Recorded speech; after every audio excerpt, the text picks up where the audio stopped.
भक्तामृतं विश्वजनानुमोदनम् सर्वार्थदं श्रीषट्कोपवाङ्मयम् सहस्रशाखोपनिषत्समागमम् नमाम्यहं द्राविडवेदसागरम्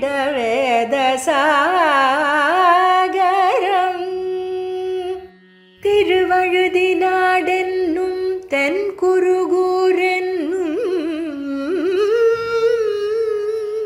மறுவினியவன் பொருநலென்னும் அருமறைகள் அந்தாதி செய்தார் நடியினையே எப்பொழுதும் சிந்தியாய் நெஞ்சே தெளிந்து மனத்தாலும் வாயாலும் வண்குருகூர் பேணும் இனத்தாரை அல்லாதிரைஞ்சேன் தனத்தாலும் ஏதும் குறைவிலேன் எந்தை சடகோபன் பாதங்கள் யாமுடைய பற்று ஏந்த பெருங்கீர்த்தி ராமானுசமுனிதன் பாய்ந்த மலர்பாதம் வணங்குகின்றேன் ஆய்ந்த பெருஞ்சீரார் சடகோபன் செந்தமிழ் வேதம் தரிக்கும் பேராத உள்ளம் பெற வார்த்தைகளும் சோலை மதிளரங்கர் வண்புகழ் மேல் ஆன்ற தமிழ் மறைகள் ஆயிரமும் ஈன்ற முதல் தாய் சடகோபன் மொயம்பால் வளர்த்த இதத்தாய் இராமானுசன் மிக்க இறை நிலையும் மெய்யாமுயிர் நிலையும் தக்க நெறியும் தடையாகி தொக்கியலும் ஊழ்வினையும் வாழ்வினையும் ஓதும் குருகையர்கோன் யாழினிசை வேதத்தியல். திருவாய்மொழி 4ஆம் பத்து 7ஆம் திருவாய்மொழி. இது சீலமில்லா ஆச்சரியனேலும் என்கிற திருவாய்மொழி. அதுக்கு வீட்டில் சாதிக்கிறார். வருஷேண பீஜம் பிரதிசஞ்ச ஹர்ஷ அப்படின்றது பிராட்டிக்கு ஏற்பட்ட நல் நிமித்தங்களை பற்றின ஒரு வார்த்தை. அந்த நல் நிமித்தங்கள் ஏற்பட்டதுனால திருவடியை அடுத்து பார்க்க போகிறாங்க. அப்போ அந்த நல் நிமித்தங்களால் அவளுக்கு மிகுந்த சந்தோஷம் ஏற்பட்டது. அந்த மாதிரி இங்கேயும் அந்த வருஷத்தால் பீஜம்னா விதை. ஆனால் விதை மட்டும் இல்லை, இங்கே விதையினுடைய காரியம் சொல்லப்படுறது செடி. அந்த செடியானது பிரதிசஞ்சஹர்ஷ நன்றாக மகிழ்ந்தது. சஞ்சஹர்ஷன்னா மகிழ்ந்தது, பிரதிசஞ்சஹர்ஷ மிகவும் மகிழ்ந்தது அப்படின்னு அர்த்தம். அந்த ஹர்ஷு தாத்துலேருந்து அது வருது. அப்படி இவள் பிராட்டியும் மகிழ்ந்தாள். அந்த அந்த செடியானது இப்போ அந்த பீஜம் தான் இப்போ ஸ்லோகத்தில் இருக்குது. ஆனால் பீஜத்துடைய காரியமான செடி அப்படின்னு சொல்லி அரும்பதத்தில் சாய்க்கிறார். அதனால் செடி தான் மகிழறது. வாடி கிடக்கிற செடியானது மழை பொழிந்தவாறே நல்லா பச்சை பச்சுன்னு வளர்ந்து சந்தோஷப்படுறது. அந்த மாதிரி நல்லிமித்தங்களாலே பிராட்டியானவள் அசோக வரிகையில் சந்தோஷப்பட்டாள். அதான் என்ன வருஷம் விழுந்தால் தன் உணர்த்தியால் அந்நிலே பீஜம் பருவம் செய்கிறது. தன்னுடைய உணர்த்தியினால் அது வளர்றதுன்றது இல்லை. வெறும் மழை விழுந்தால் அதை அப்போ அதுக்கு ஞானம் வந்து அதுக்கப்புறம் இந்த செழிப்பாக வளர்றதுன்றது இல்லை. சத்பாவத்தினாலேயே அது வளர்றது, மழையினுடைய சத்பாவத்தினாலேயே. அதே மாதிரி தான் இங்கேயும் திருநாமத்தை புத்திபூர்வமாக உணர்ந்ததனாலே இவருக்கு மயக்கம் தெளிஞ்சு எழுந்தார் ஆழ்வார் என்பது இல்லை. திருநாமத்தை தோழி சொல்லுன்னு சொன்னாலும் இல்லையோ, அப்போ திருநாமத்தை பற்றி பேச்சு வந்தது இல்லையோ, அதுலேயே ஓஹோ திருநாமம்னு வருதுன்னு எழுந்துட்டாங்க. இதுதான் சத்பாவமே காரணமாக இருக்குது இவனுக்கும். திருநாம பிரசங்கத்திலே உணர்ந்தாரே யார்? ஆழ்வார். வன்துவராபதி மன்னனை ஏத்துவின் அப்படின்னு, வன்துவராபதி மன்னனா துவாரகாதீசன், அவனை ஏத்துவின் அப்படின்னு தோழி சொன்னான் தாய்மார்களுக்கு. அது சொன்ன உடனே ஓஹோ வன்துவராபதி மன்னனை சொல்கிறாளே அப்படின்னு எழுந்துட்டாள் அவன் என்று அமிர்த சஞ்சீவனியான திருநாம பிரசங்கமே சிசிரோபசாரமாக உணர்த்தி உரமாயிற்று. அதாவது உணர்த்தியை உண்டாக்கிற்று. திருநாமத்தை பற்றின ஒரு பேச்சை சிசிரோபசாரம்னா, சிசிரம்னா குளிர்ச்சி, அந்த குளிர்ந்த உபசாரமாக இவளுக்கு ஆகி அப்படியே வெந்து கிடக்கிற உடம்பில் குளிர்ந்த உபசாரமாக ஆகி இவளை இழப்பண்ணித்து. அத்தால் பெத்த பலம் முன்புத்தை மோகத்தையும் இழக்கைக்கு உறுப்பான வித்தனை. இப்போ மயக்கம் தெளிஞ்சு எழுந்துட்டா, கிடச்ச பிரயோஜனம் என்ன அப்படின்னா இன்னும் வருத்தம் அதிகமாக போயிடுது. மோகதசையில் அனனுசந்தானத்தாலே கிளேசம் இல்லை, பெருமாளை நினைக்கவும் இல்லை, அதனால் கிளேசம் இல்லை.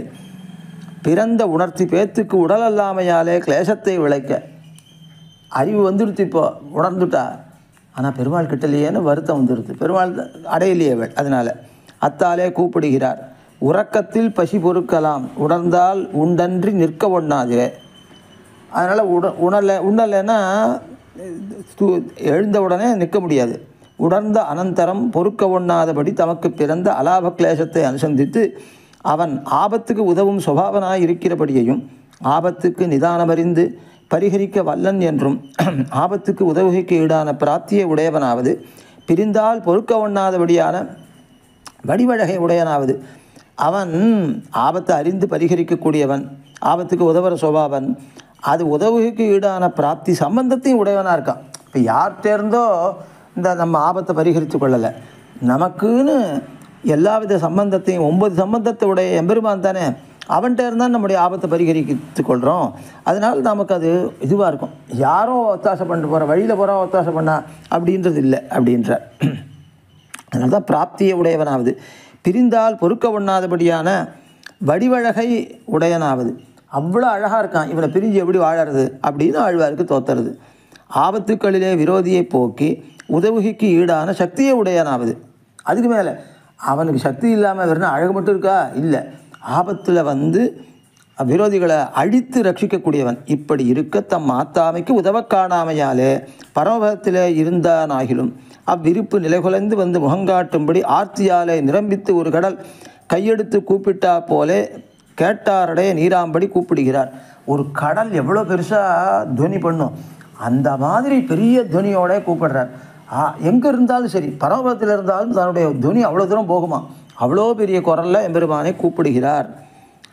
ஹா ராம, ஹா லக்ஷ்மண, ஹா சுமித்ரே என்றா போலே. இது யார்? கௌசல்யனுடைய வார்த்தை. பெருமாள் ராமபிரான் பிரிந்து போகிறார் அப்படின்ன உடனே அந்த ராமனே லக்ஷ்மணனே சௌமித்திரே, ஹா சுமித்திரே தான் கூப்பிடுறா. அப்போ சுமித்திரையே அப்படின்னு கூப்பிடுறா.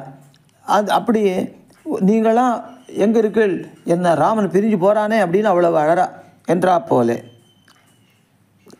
ததாபி சூத்தேன இத்தியாதி. சூத்தர் யார்? இவர் தான் சுமந்திரர். ஸ்ரீ கௌசல்யார் பெருமாளை பிரிந்த ஆத்தாமையாலே கூப்பிட ஸ்ரீ சுமந்திரன் அவரை பிரிந்தோம் என்று கூப்பிட வேண்டாகாணும் தாமே புகுருவர் காணும். இந்த 14 வருஷம் ஆயிடுச்சுன்னா ஓடி வந்துடுவார். எதுக்கு எவ்வளோ ரொம்ப வருத்தப்படுறீர்கள் என்ன ஆஸ்வாசம் பண்ணினான். சூத்தேன சொன்ன வார்த்தை ஆப்தம் என்று கை கொள்ள வேண்டும்படி அந்தரங்கனாவது. சூத்தராலே இந்த மாதிரி, சூத்தர்னா தேரோட்டி, அவராலே ஆஸ்வாசம் பண்ண வைக்கப்பட்டால் கைகேயி கௌசல்யை. அது சூத்தர்கள் எல்லாருமே அந்தரங்கர்கள் தான் அப்படின்ற.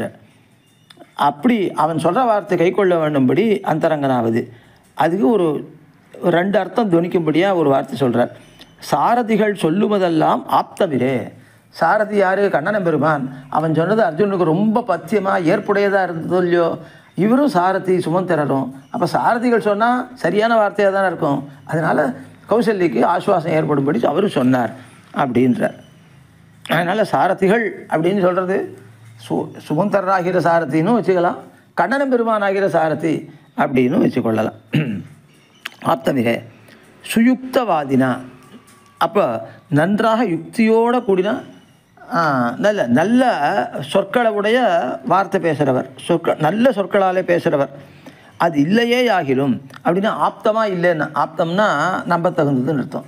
நம்ப தகுந்ததாக இல்லைன்னா கூட வார்த்தை அழகு இருக்க, அதை கேட்டே இருக்கலாம் அப்படின்ற. வார்த்தையை கேட்டால் இது இப்படியே அது அப்படியே என்று விஸ்வசித்து ஓடுகிற சோகம் தீரும்படி வார்த்தை சொல்ல வல்லனாவது. ஆமாம், இவன் சொல்கிறது வாஸ்தவம் தான் அப்படின்னு அதை கை கொண்டு தனக்கு ஓடுகிற சோகம்னா தனக்கு நடந்துட்டு இருக்கிற சோகம், தங்கிட்ட இருக்கிற சோகமானது தீரும்படி வார்த்தை சொல்ல வல்லவன் அந்த சுமந்திரன்.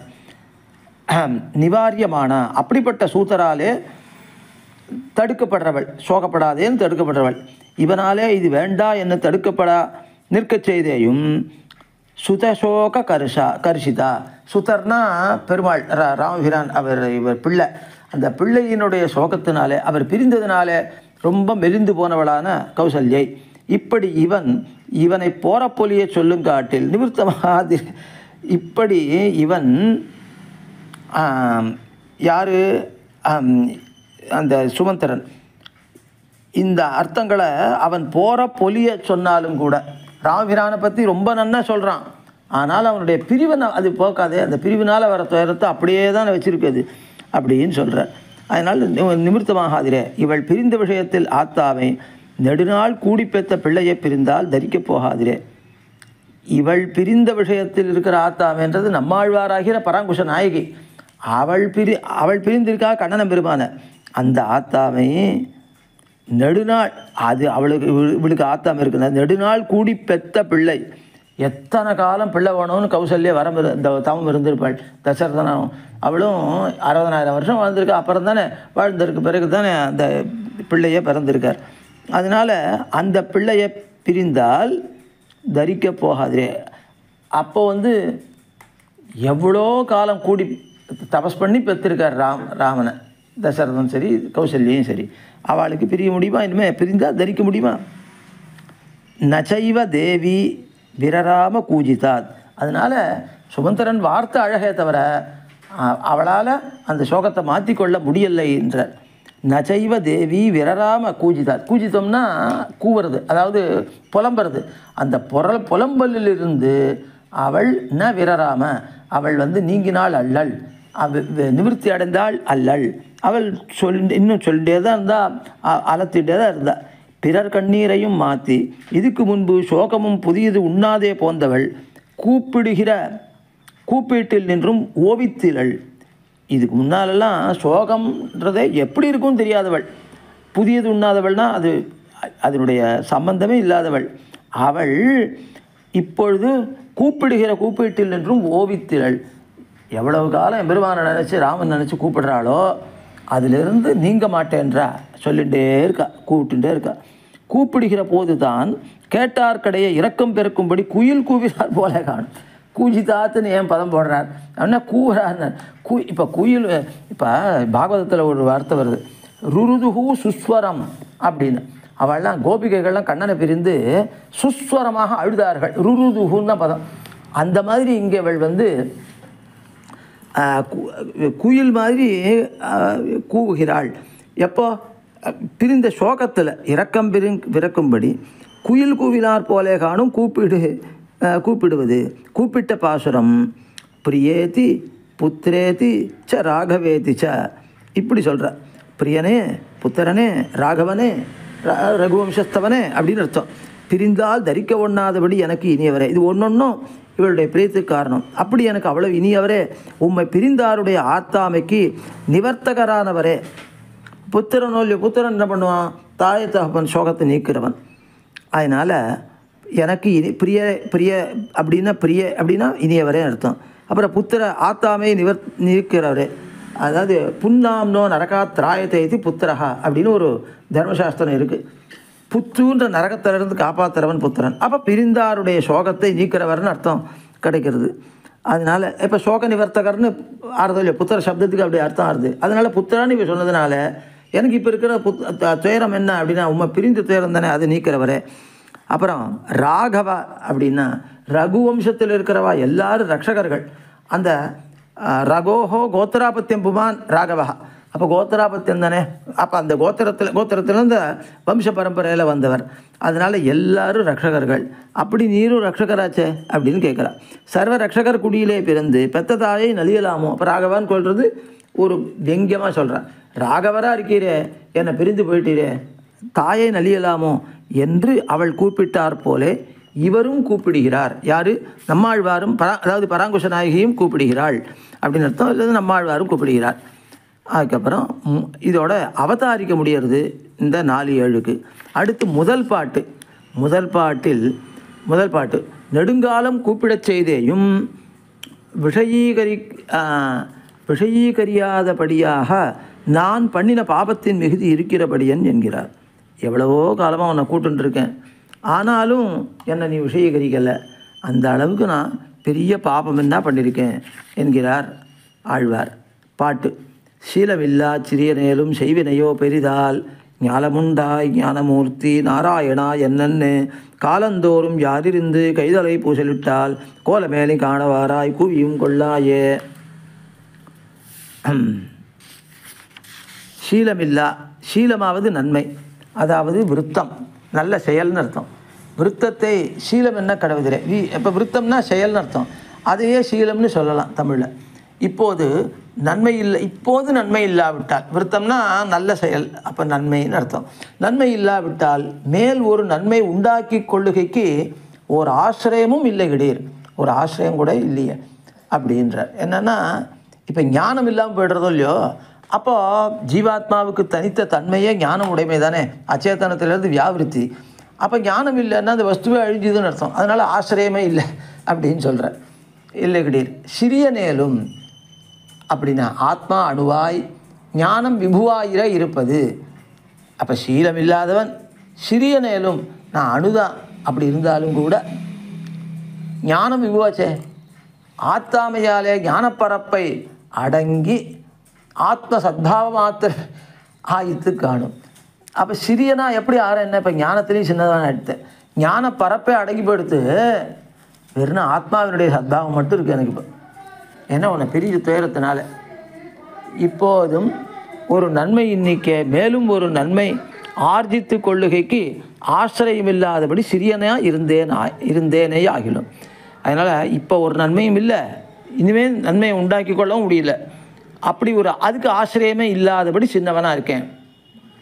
அப்போ என்ன அர்த்தம், ஞானம் அது பெருகவே இல்லைன்னு அர்த்தம். அதனால் ஞானமும் பெருகாதபடி சின்னவனாக இருக்கிறவன் நான். செய்வினையோ பெரிதார், ஆனால் இந்த ஆத்மாவையும் காட்டிலும் பெருசு அந்த ஞானம், விபுவாக இருக்கிற ஞானத்தை காட்டிலும் பெருசு எது அப்படின்னா என்னுடைய வினைகள், என்னுடைய பாபங்கள் அப்படின்ற. பண்ணின பாபத்தை பார்த்தவாறே சிதச்சிதீஸ்வர தத்துவத்தையும் விழாக்குலை கொள்ளும்படி பெருத்திருந்தது. சித்தை விட பெருசு, அசித்தை விட பெருசு, பிரகிருதி மண்டலம் எவ்வளோ பெருசு, அதை விட பெருசு என் பாவம், அதை விட பெருசு இப்போ ஈஸ்வரன், அது ஈஸ்வரனை விட பெருசு என் பாவம் என்றார். சம்சாரிகளுடைய குத்தங்களை பொறுக்கும் ஈஸ்வரனுடைய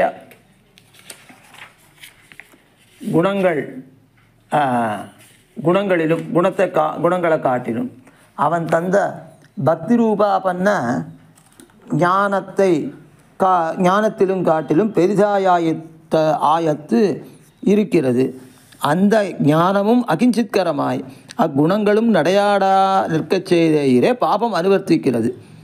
இப்போ எம்பெருமான் பக்தி ரூபாவன்ன ஞானத்தை கொடுத்தான், ஆனால் அதுவே வேலை செய்ய மாட்டேன்றது. இப்போ அகிஞ்சித்கரமாய் அந்த குணங்களும் நடையாடா நிற்கச் செய்தே. எம்பெருமானுடைய குணங்கள் என் முன்னால் தான் இருக்குது இப்போ, ஆனாலும் பாபம் அனுவர்த்திக்கிறதே. லோகத்தில் பெரியது தத்துவத்திரயம் ஆயிற்று, எல்லாத்தையும் விட தத்துவத்திரயம் பெருசு. அது பாபம் என்ன ஆயிடுது, அதிலும் பெரிதாயாயத்து இவருடைய ஞானம் அப்படின்னார். இத்த அனைத்தையும் விழாக்குலை கொள்ளும்படி காணும். அந்த தத்துவத்திரயத்தையும் விழாக்குலை கொள்ளும்படி, அதாவது ஞானம் தத்துவத்திரயத்தை காட்டிலும் பெருசு, அதை விட பெருசாக இருக்கிறது பாவத்தின் பெருமை அப்படின்ற. செய்வினை இதுதான் ஈஸ்வரனைப் போல சங்கல்பித்து வந்தது. என்ன வேற பாவம் பண்ணணும் சங்கல்பம் பண்ணணும் மட்டுமல்ல, செய்யவே செய்தேன் அப்படின்றார். செய்வினைன்றார். அதுதான் இது அடைய செய்தத்ததிரே, மனசாலையும் வாக்காலையும் காயத்தாலையும் செய்யவே செய்யப்பட்டது என்னுடைய பாவங்கள் அப்படின்ற. ஓ இது என்ன ஆச்சரியம்! அன்றைக்கே விஷாத சூச்சகமாதல். விஷாதம்னா வருத்தத்தை காட்டுறது. ஆச்சரியத்தையும் காட்டலாம், இல்லை வருத்தத்தையும் காட்டலாம். திருநாம பிரசங்கத்திலே உணரும்படியானாராகில் இவருக்கு பாபமாவதன் என்னில், அப்படி சத்தாதாரகமான வஸ்துவை இப்போது யதா மனோரதம் அனுபவிக்க பெறாமையாலே இழக்கைக்கு அடி பாபமே இரு. அதனால் வெறும் எம்பெருமானுடைய பந்துவராவதி மன்னன் அந்த பேர் சொல்லுங்கள்னு நான் சொல்கிறேன். அந்த திருநாம பிரசங்கத்திலேயே எழுந்துக்கிற அளவுக்கு பகவான் இடத்துல நெருக்கம் உடையவள் இருக்கிறச்சு இவளுக்கு ஏது பாபம் அப்படின்னு கேட்டால், அந்த பாபம் இவளுக்கு என்ன மாதிரி இருக்குது அப்படின்றத சொல்கிறார். அப்படின்னா சத்தாதாரகமான வஸ்துவை இப்போது யதா மனோரதம் அனுபவிக்க பெறாமையாலே இழக்கைக்கு அடி பாபமே இரே அப்படின்னார். அதாவது புருஷார்த்த ஹானியை உண்டாக்குறது பாப்பம் தானே. அப்போ புருஷார்த்தம் இவளுக்கு என்ன அப்படின்னால், இந்த சத்தைக்கு தாரகனான சத்தையை ரட்சித்து கொடுக்குறவனான எம்பெருமான் அவனை அனுபவிக்க முடியல. நான் விரும்பினபடி யதா மனோரதம், நான் விரும்பினபடியெல்லாம் அனுபவிக்கணுமோ இல்லையோ, அது அனுபவிக்கல இல்லையோ. அப்போ அனுபவிக்காது எனக்கு துக்கம் தானே, அந்த துக்கத்துக்கு காரணம் என்ன, பாபமாக தானே இருக்கணும் அப்படின்னு சொல்கிறாளாம்.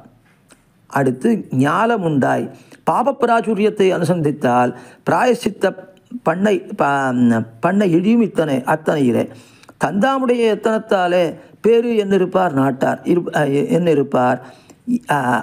அதாவது தந்தாமுடைய எத்தனத்தாலே பேரு என்றிருப்பார் யார், பிராயசித்தம் பண்ண இழிவார்கள். ஆனால் பிராயசித்தத்தாலே போக்கடிக்க முடியாதுன்னு இருக்கிறவர் இவர் அவன் கையிலே இதுக்கு பரிகாரம் என்றே அறுதியிட்டிருப்பது. எப்போதும் கைகடலா நேமியான் நம்மேல் வினைகடிவான். இதான் இவருடைய வார்த்தை. கையிலிருந்து சுதர்சன ஆழ்வான் நீங்காதவராக இருக்கார். எதுக்காக? அடியார்களுடைய பாபங்களை போக்குறதுக்காகத்தானே. அதனால் அவர் கைகடலா நேமியானா இருக்கிற போது எங்கிட்ட எப்படி பாபம் தங்கும் அப்படின்னு இருக்கிறவர். என்னுடைய வினையை கடிந்து விடுவர் எம்பெருமான் கையில் இருக்கிற சுதர்சன ஆழ்வான் அப்படின்னு ஆழ்வார் சொல்கிறார். இதுதான் சுதர்சனமாக இருக்குவிரே. அழகாக என்னென்னா அர்த்தங்கள் ஒரு அர்த்தத்துக்கு மேலே வரா மாதிரி பதப்பிரயோகம் பண்ணுறார். சுதர்சனமாக இருக்குமிரே ரெண்டு அர்த்தம். அது என்னென்னா நல்ல காட்சிக்கு இனியதாக இருக்குவேன். தரிசனம்னா தரிசனத்துக்கு விஷயம், அப்போ காட்சிக்கு விஷயம் அப்படின்னு ஒரு அர்த்தம். இன்னொன்று இது நல்ல மதமாக இருக்குவிரே. என்ன மதம் அப்படின்னு கேட்டால் உலகத்தாருக்கு மதம் அப்படி மதம்னா அபிப்பிராயம். என்ன அபிப்பிராயம் அப்படின்னா நாம் பாவம் பண்ணால் நாமே தான் எத்தனை பண்ணி பிராயசித்தம் பண்ணி போக்கிக்கணும் அப்படின்றது. ஆனால் இவருக்கு என்ன மதம் ஆழ்வாருக்கு அப்படின்னு கேட்டால், நான் பாவம் பண்ணியிருந்தாலும் என்னுடைய எத்தனத்தால் நான் போக்கிக்க முடியாது, எம்பெருமான் கையில் திருவாழி ஆழ்வானாலே தான் போக்க முடியும் அப்படின்னு சுதர்சனமாக என் பொறுப்பெல்லாம் பகவானோடது அப்படின்றது ரொம்ப நல்ல தரிசனம். இதுதான் பரம வைதிக சித்தாந்தம். அதனால் சுதர்சனமாக இருக்கிறவராச்சே அப்படின்னா பெருமானுடைய சக்கரத்தாழ்வானாக இருக்கிறவராச்சே, பாவங்களை போக்குறவர் ஒரு அர்த்தம். ரெண்டாவது, அவரை தவிர என்னுடைய எத்தனம் எனக்கு எந்த புருஷார்த்தத்தையும் உண்டாக்காது, விரோதியும் போக்காது, எம்பெருமானை தான் போக்குவர் அப்படின்ற ஒரு நல்ல தரிசனத்தை அபிப்பிராயத்தை உண்டாக்குறவர் ஆழ்வாருக்கு அப்படின்றது ரெண்டாவது அர்த்தம். இந்த மாதிரி அதை சுதர்சனமாக இருக்குவரே, இதுதான்னா அந்த கையில் இருக்கிற சக்கரத்தாழ்வான் தான் சுதர்சனமாக இருக்கிறவரே அப்படின்னார். அடுத்தது பகவதோ பலேன என்கிறபடியே, ஆகையாலே அவன் படியை அனுசந்திக்கிறார். பகவானுடைய பலத்தாலே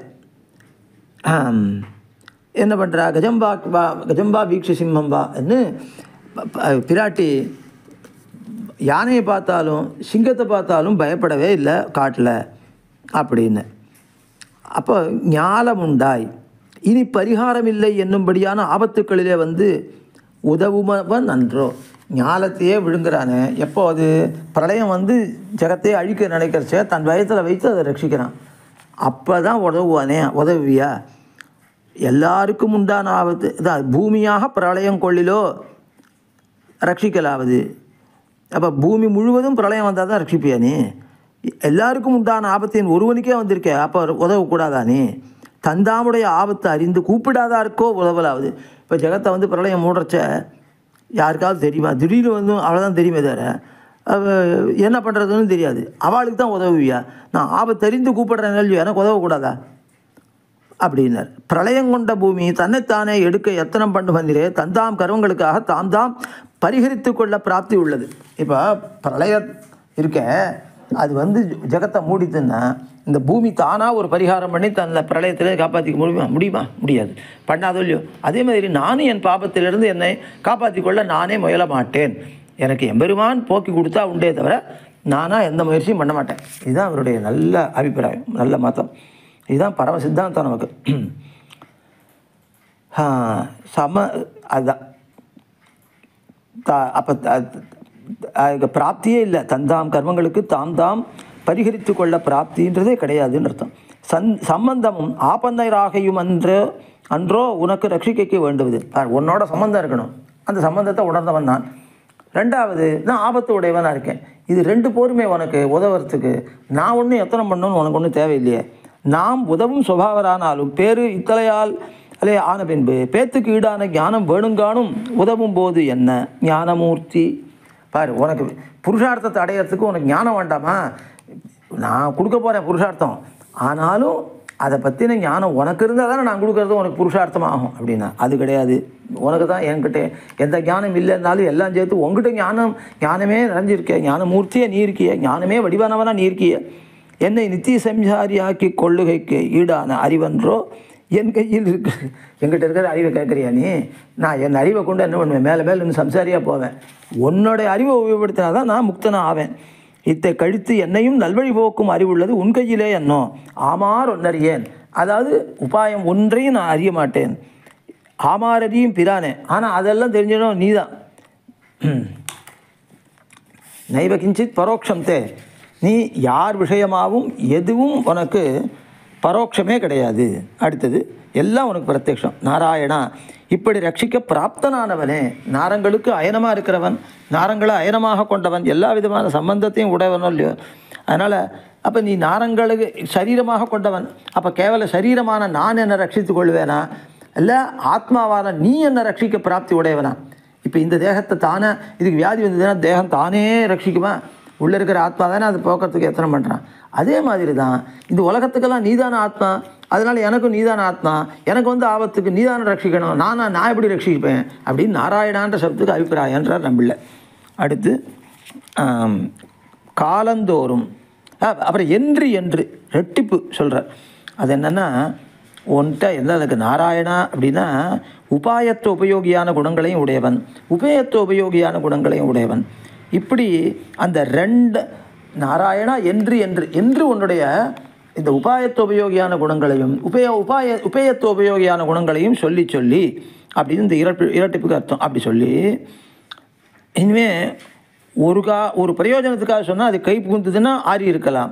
ஆனால் அதுவே பிரயோஜனமாக சொல்கிறாரோ இல்லையோ, அதனால் அது வர்த்தமானம் போல, நம் உபாயத்தில் வர்த்தமானம் போலன்னா துவயத்தில் அந்த பிரபத்தியன்ற வர்த்தமான கால சப்தம் இருக்குது. அதனால் இனிமையினாலே எப்பொழுதுமே விபரமான பத்தின்னு இருக்கான் அப்படின்னு அர்த்தத்தை சொல்கிறது. அதே மாதிரி இவருக்கும் அந்த எபெருமான் திருநாமத்தை சொல்லுதல் அது பிரயோஜனமாக இருக்கும். இவருக்கும் நமோ நாரணாவென்னு ஓவாதுரைக்கும் உரை இறை, ஓவாதுரைக்கும் உரை உண்டே முதல் திருவந்தாதில் சொன்னார்.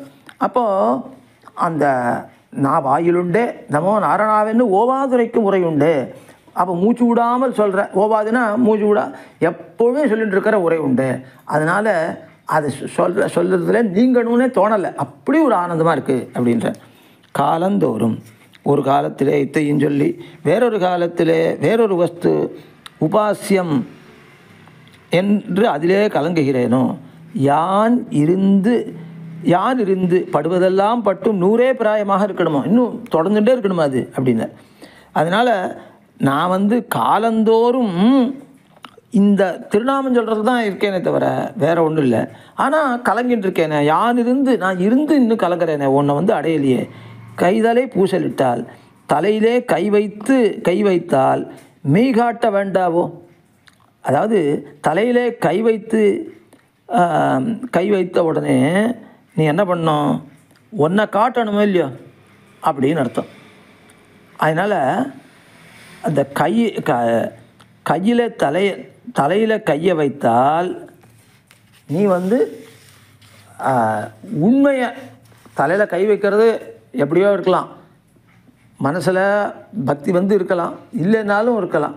ஆனால் தலையில் கை வைத்தா நீ உடனே ஒன்றை காட்ட வேண்டாவோ, மெய் காட்ட வேண்டாவோ, அல்லது மெய் காட்ட வேண்டாவோன்னா மெய்யாக ரட்சிக்க வேண்டாவோ அப்படின்னு அர்த்தம். அப்படி தான் ரட்சித்தாய்.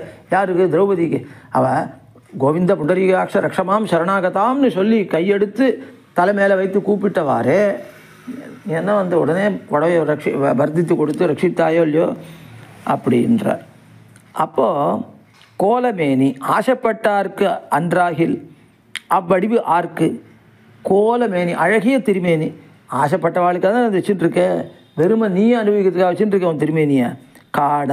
அதை பார்க்கத்தான் நான் விரும்புகிறேன், உன்னுடைய திருமேனியை பார்க்க தான் நான் விரும்புகிறேன். கரிமுக மாலை தேடுவார் சூடவன்னிக்கே சும்மஹட்டை கொள்ள தேடுவார்களோ. நான் எதுக்காக உன்னை பார்க்கணுன்னு நினைக்கிறேன், அதை பார்த்து உன் திருமேனியை நான் அனுபவிக்கணும். கருமுக மாலைன்றது ரொம்ப மிருதுவாக இருக்கும், அதை எதுக்காக விரும்புவா? அதை சூட்டி கொள்றதுக்காக விரும்புவாளே தவிர அதை நல்லா சும்மாடா கட்டி ஒரு பாரத்தை ஏற்றிட்டு தலைமையில் வச்சுட்டு போகணும்னு யாராவது கருமுக மாலை தேடுவாளா? அதனால் உன்னை நான் தேடுறது எதுக்காக? ஒரு பிரயோஜனாந்தரத்தை பெற்று போகவான்னா இல்லை, உன்னையே அனுபவிக்கிறதுக்காக தான் நான் வர சொல்கிறேன். அப்புறம் வாராய் அவ்வடிவை காணும்போது என்றும் அத்தலையாலே வரப்பெரு இருக்கை போலே காணும். நீ எனக்கு உன்னை காட்டி கொடுக்கணுமே தவிர நானாக எத்தனை மணி வரமாட்டேன். கூவியும் கொள்ளாயே முறைகட அழைத்தாகிலும் கொள்ளுகிறீலை. ஒரு முறைகட்டு அழைத்தாலும் கூட உன்னை நான் அப்படி கூட்டாலும் கூட நீ என்னை கொள்ளுகிறதில்லை. காலந்தோறும் யான் இருந்து கைதலை பூசலிட்டால் கோலமேனி காண வருகிறீலை. அதாவது காலம் முழுவதும் யான் இருந்து யான் அப்படியே வருந்தி கொண்டே இருந்து கைதலை பூசலிட்டால் கையை எடுத்து உன்னை சேவித்தால் நீ கோலமேனி காண நீ வரமாட்டேன்றியே அப்படின்னார். கூவியும் கொள்ளுகிறலை, நீயும் வரமாட்டேன்ற, அழைத்தும் கொள்ள மாட்டேன், இங்கே வான்னு சொல்லி என்னை கூட்டுக்கலாமோ இல்லையோ அதுவும் பண்ண மாட்டேன்ற. அதுக்கு அடி என்ன? என்னுடைய பாவம்தான். சீலமில்லா சிறியனேலும் செய்வினையோ பெரிதால். சின்ன ஆத்மாவாக இருந்தாலும் கூட நான் பண்ண இதுகளெல்லாம் ரொம்ப பெரியவைகள், பாபங்கள்லாம் ரொம்ப பெரியவைகள். நாராயணன் என்கையாலே பிராப்பியம் சொல்லித்து. அர்த்த பஞ்சகத்தையும் இந்த பாட்டில் ஒரே பாட்டிலே சொல்கிறாருன்றார் நம்மள. அப்போ நாராயணன் தானே நாரங்களுக்கு பிராப்பியன்னு அர்த்தம். அப்போ பிராப்பியம் சொல்லித்து. சிறியன் என்கையாலே பிரத்யேகாத்மஸ்வரூபம் சொல்லித்து. அணுஸ்வரூபனோ இல்லையோ அதனால ஜீவாத்மஸ்வரூபம் சொல்லித்து. அப்போ பிராப்பியச பிரம்மண ரூபம் பிராப்துஷ்ட பிரத்யேகாத்மனா. வாரா என்கையாலே உபாயம் சொல்லித்து. பிராப்தி உபாயம், பிராப்திக்கு உபாயம் யார்? எம்பெருமான் வருகை. அப்புறம் வாரா என்கையாலே. காண என்கையாலே பலம் சொல்லித்து. பலம் பிராப்தேகே, பகவான் அடையிறதனுடைய பலம் என்ன? காணுதல் தான் பலம் அப்படின்னு பலம் சொல்லித்து. காண என்கையாலே பலம் சொல்லித்து. அப்போ காணுதல்ன்றது மேலே எல்லாத்தையும் வரும். எம்பெருமானை காண்றதாலே அனுபவம், அனுபவத்தாலே அனுபவஜனித பிரீத்தி, பிரீதிகாரித கைங்கரியம், இதெல்லாம் அதுக்குள்ளே அந்தர்கதமாக இருக்குது. இதுகள்லாம் பலம் அப்படின்னு இந்த பலமானது சொல்லப்பட்டது காண என்ற சப்தத்தாலே. உபலட்சணமாக மற்றதெல்லாம் வந்துடும். செய்வினையோ பெரிது என்கையாலே விரோதி சொல்லித்து. அப்போ ஒன்று நான் அடைய முடியாமல் இருக்கிறதுக்கு காரணம் என்னென்ன? செய்வினை பெரிதாக இருக்குது. அதான் அவித்யா, கர்மா, வாசனா, ருச்சி, பிரகிருதி சம்பந்தம், இது எல்லாத்துக்கும் உபலட்சணம் இந்த செய்வினையோ பெரிதால்ன்ற சப்தம். அப்போ விரோதி ஸ்வரூபமும் சொன்னார். அப்போ பிராப்திபாயம் பலம் பிராப்தேகே ததா பிராப்தி விரோதிச்ச பதந்தி சகலா வேதாக சேதிஹாச புராணக்காகனு எல்லா வேதங்களும் இதைத்தான் சொல்லுகின்றன. ஆழ்வாருடைய திருவாக்குகளும் அந்த 5 அர்த்தத்தையே சொல்லுகின்றன. ஆக அர்த்த பஞ்சகமும் இதிலே சொல்லித்து, இந்த முதல் பாட்டிலே சொல்லித்து என்னும் முதல் பாட்டு முடிந்தது. அடுத்து 2ஆம் பாட்டு. கொள்ளமாளா இன்ப வெள்ளம் கோதில தந்திடும் என் வள்ளலேயோ வையங்கொண்ட வாமனாவோ என்னன்னு நள்ளிராவும் நண்பகலும் நான் இருந்தோலமிட்டால் கள்ளமாயா உன்னை என் கண்காண வந்தியாயே. 2ஆம் பாட்டில் எம்பெருமான் தன் திறத்தில் பண்ணின உபகாரங்களை சொல்லி, இப்படி உபகாரகனான நீ நான் அவசன்னனாய்னா வருந்தினவனாய் உன்னை காண வேண்டும் என்னை கூப்பிட்ட விடத்திலும் வருகிறீலை. காண வேணும்னு கூப்பிட்டேனே, அப்பவும் நீ வரமாட்டேன்ற என்று இன்னாதாகிறார், வருந்துகிறார். கொள்ளமாளா இன்ப வெள்ளம் கோதில தந்திடும். உன் பக்கல் மேல் மேலென திருஷ்ணையை பிறப்பிப்பதுமாய், புறம்பெங்கும் வைத்திருஷ்ணத்தை பிறப்பிப்பதுமாய். உங்ககிட்ட ஆசையை மேலே மேலே பிறப்பிக்கும், மற்ற எல்லா இடத்துலையும் நிராசையை, வைத்திருஷ்ணம்னா வெறுப்பு, அதை பிறப்பிப்பதுமாய், என்றும் அனுபவியானின்னாலும் குறையாத நிரதிசய ஆனந்தத்தை எனக்கு தந்து, இதுதானே உனக்கு பேராய் இருக்குமவனே. அந்த ஆனந்தத்தை தந்து நிரதிசய ஆனந்தத்தை கொடுக்குற, அது உனக்கு புருஷார்த்தமாக இருக்குமவனே. ஆசிரிதற்கு உபகரிக்கைக்காக உன்னுடைய ஐஸ்வர்யமானபடியை தவிர்ந்து அர்த்தியானவனே. ஒரு மகாபலியினிடத்தில் போய் வாமனனாக ஆகி பூமியை இறந்தாய், அது உன்னுடைய பூமி தானே, ஏன் அது மாதிரி பண்ணினாய் அப்படின்னு கேட்டால், உன்னுடைய ஐஸ்வர்யம் எவ்வளவு இருக்குது. ஆசிரிதருக்கு உபகரிக்கை, ஆசிரிதன் இந்திரன், அவனுக்கு உபகரிக்கைக்காக இவனும் ஒரு ஔதாரியம்ன்ற குணம் உடையவன், பிரகலாதனுடைய வம்சத்தில் வந்தவன், இவனை கொல்லக்கூடாதுன்னு உனக்கு எண்ணம். அதுக்காக உன்னுடைய பெருமை குறைஞ்சாலும் பரவாயில்ல, அழிந்தாலும் பரவாயில்லன்னு சொல்லிட்டு அர்த்தியானவனே, உன்னுடைய சம்ஸ்லேஷத்தாலே போக்க கடவன் நல்ல காலமெல்லாம் व्यसனத்தாலே நான் இருந்து கூப்பிட்டால், உன்னுடைய சம்ஸ்லேஷத்தாலே எவ்வளவு நன்னா அந்த காலம் போகும், அது தவிர்ந்து நான் உன்னை வருத்தப்பட்டு கூப்பிட்டால், நள்ளிராவும் நண்பகலும் உன்னை விசிலேஷித்த சூன்யமான காலம் என்றுமா. அது நள்ளிராவு, அது நள்ளிரவு என்கிறது மத்தியராத்திரம், அந்த காலமும் நண்பகலும்னா உன்னோட சம்ஸ்லேஷித்த காலம். அப்புறம் நள்ளிரவு என்கிறது மத்தியராத்திரம், கள்ளமாயா. இல்லைன்னா நள்ளிராவும் நண்பகலும் அப்படியே முழுக்கவே உன்னை விசிலேஷித்த காலம், அந்த எல்லா காலமும் கள்ளமாயா, என் கண்களுக்கு தோத்தாதிருக்கிறவனே. அப்போ இதுலேயும் நள்ளுன்னு ஒரு சத்தம் கேட்குற இரவு, அதுலேயும் சரி. நண்பகல் அப்படின்னா பிரகாசம் இருக்கிறதுனாலே நல்லதாக இருக்கிற பகல், அது எல்லாமே நீ உன்னை விசிலேஷித்ததுனாலே சூன்யம், உன்னுடைய அனுபவம் இல்லாத சூன்ய காலம், சூன்யமான காலம், அந்த காலம் முழுவதும் நான் இருந்து கூப்பிட்டால், இப்படியே வருந்தி கொண்டே உன்னை கூப்பிட்டால், கள்ளமாயா என் கண்களுக்கு அப்பவும் தோற்றாதிருக்கிறவனே. உன்னை என் கண் காண வந்தியாகே, என் கண்கள் காண வந்து உன்னை எனக்கு தந்தருளுகிறீலை. அப்போ கண்காண வந்து ஈய வேணும் அப்படின்னு ஒரு பிரார்த்தனையாகவும் சிலர் சொல்லுவார்கள். நீ வரமாட்டேன்றியேன்னு ஒரு வருத்தத்தோடு சொல்கிறாருன்னு முதல் நிர்வாகம். இப்படி ரெண்டாம் பாட்டு முடிந்தது. மூணாம் பாட்டு,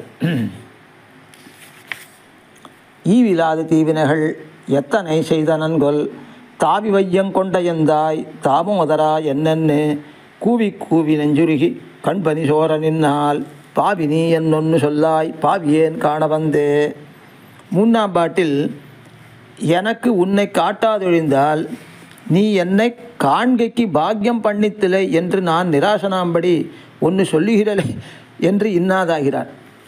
நீ எனக்கு காட்ட வேண்டாம், ஆனால் நீ ஒரு வார்த்தை சொல்லு, என்னை காணும்படி நீ பாக்கியம் பண்ணலைன்னு நீ வந்து ஒரு வார்த்தையாவது நான் காணும்படியாக வந்து இந்த பாவியன் முன்னால் ஒரு வார்த்தையாவது சொல்லலாமோ இல்லையோ அப்படின்னார். இப்போ ஈவிலாத தீவினைகள் எத்தனை செய்தனன்கொல், அனுபவ விநாசமல்லாததான எத்தனை பாவங்களை பண்ணினேனோ, அனுபவித்தாலும் கூட இன்னும் நாசம் அடையலையது, அப்படி எத்தனை பண்ணினோ தெரியலையே. தாவி வையங்கொண்ட எந்தாய்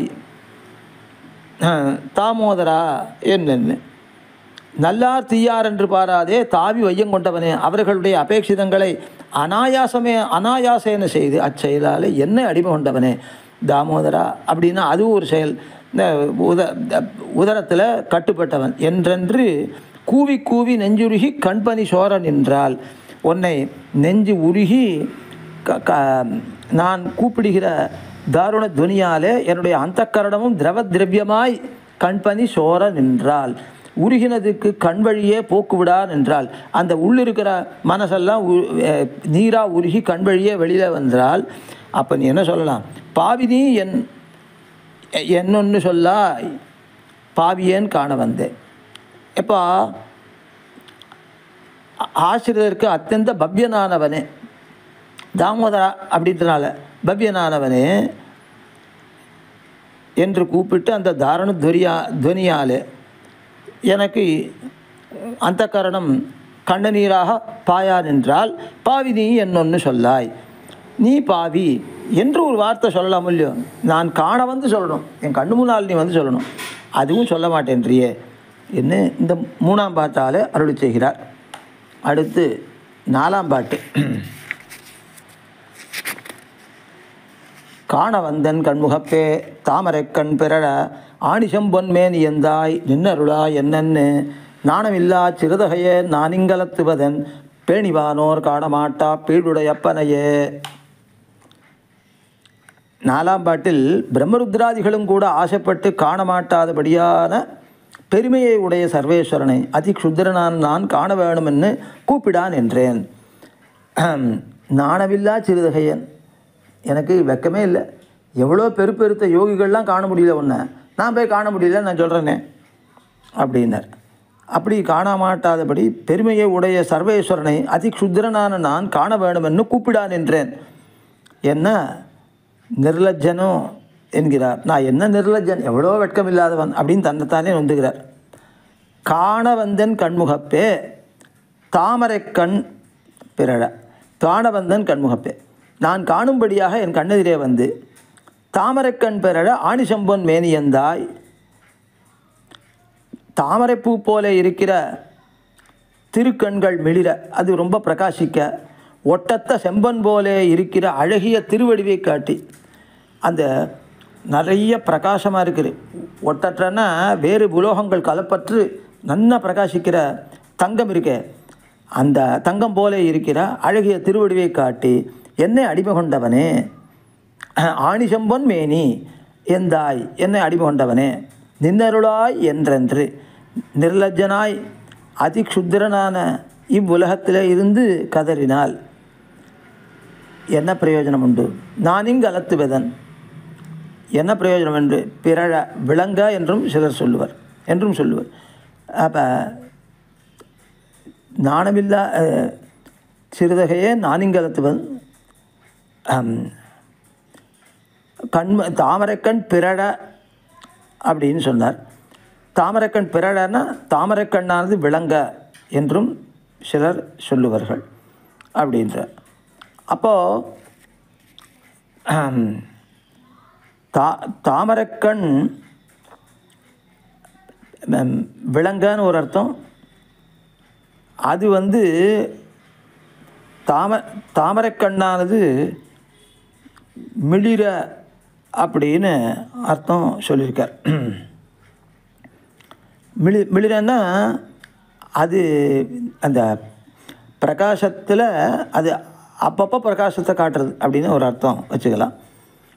அதனால் விளங்க அப்படின்னு சொல்கிற, அது விளங்க நீ வரமாட்டேன்ற. காமரைக்கண் பிறழ நின்னருளா என்னன்னு நீ அருள வேணும் என்று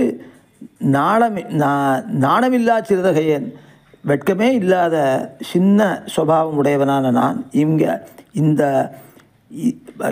நான் இவ்வளவு சின்னவன் இங்கே அலத்துவதன், உன்னை குறித்து அலத்துதல் அப்படின்னா புலம்புதல் என்ன பிரயோஜனம் உண்டு அப்படின்றார்.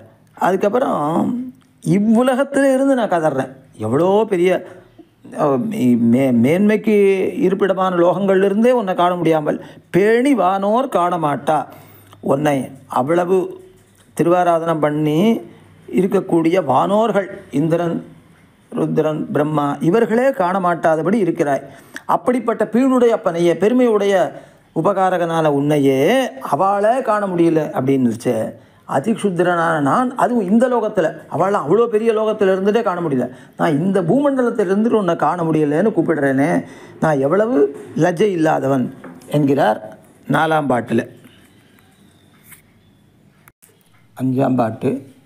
அப்பனே அடலாழி யானே ஆழ்கடலை கடைந்த துப்பனே உன் தோள்கள் நான்கும் கண்டிடக்கூடுங்கொலன்னு எப்பொழுதும் கண்ணநீர் கொண்டு ஆவி துவர்ந்து இப்பொழுதே வந்திடாயன்னு ஏழையே நோக்குவனே.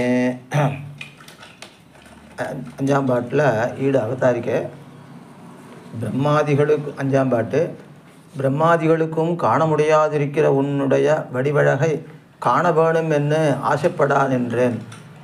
என் சாபலம் இருந்தபடியன், எவ்வளோ சாபலம் எனக்கு அப்படின்னு சொல்கிறார். அப்பனே நீ முகங்காட்டாத போதும் நான் உன்னை சொல்லி கூப்பிடும்படி எனக்கு இவ்வளவான மகோபகாரத்தை பண்ணினவனே. அப்பன்னா உபகாரகன்.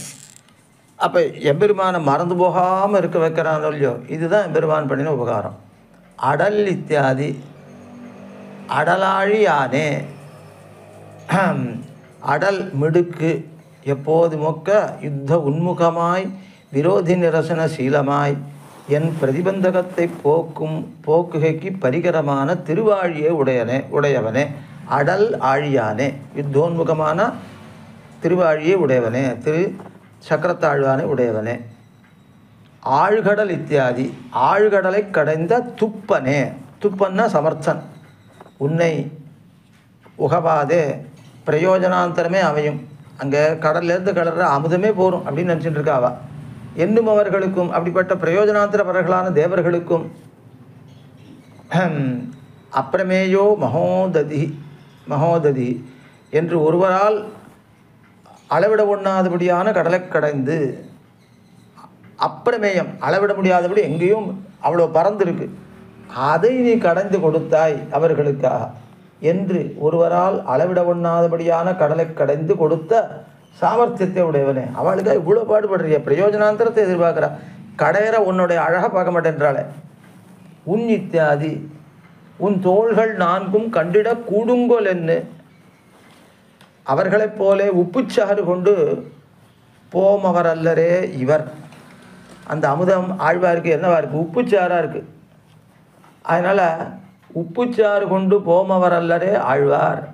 அவர் எப்படிப்பட்டவர்? எம்பெருமானுடைய அழகுன்ற உண்மையான அமுதத்தை அனுபவிக்கக்கூடியவர்.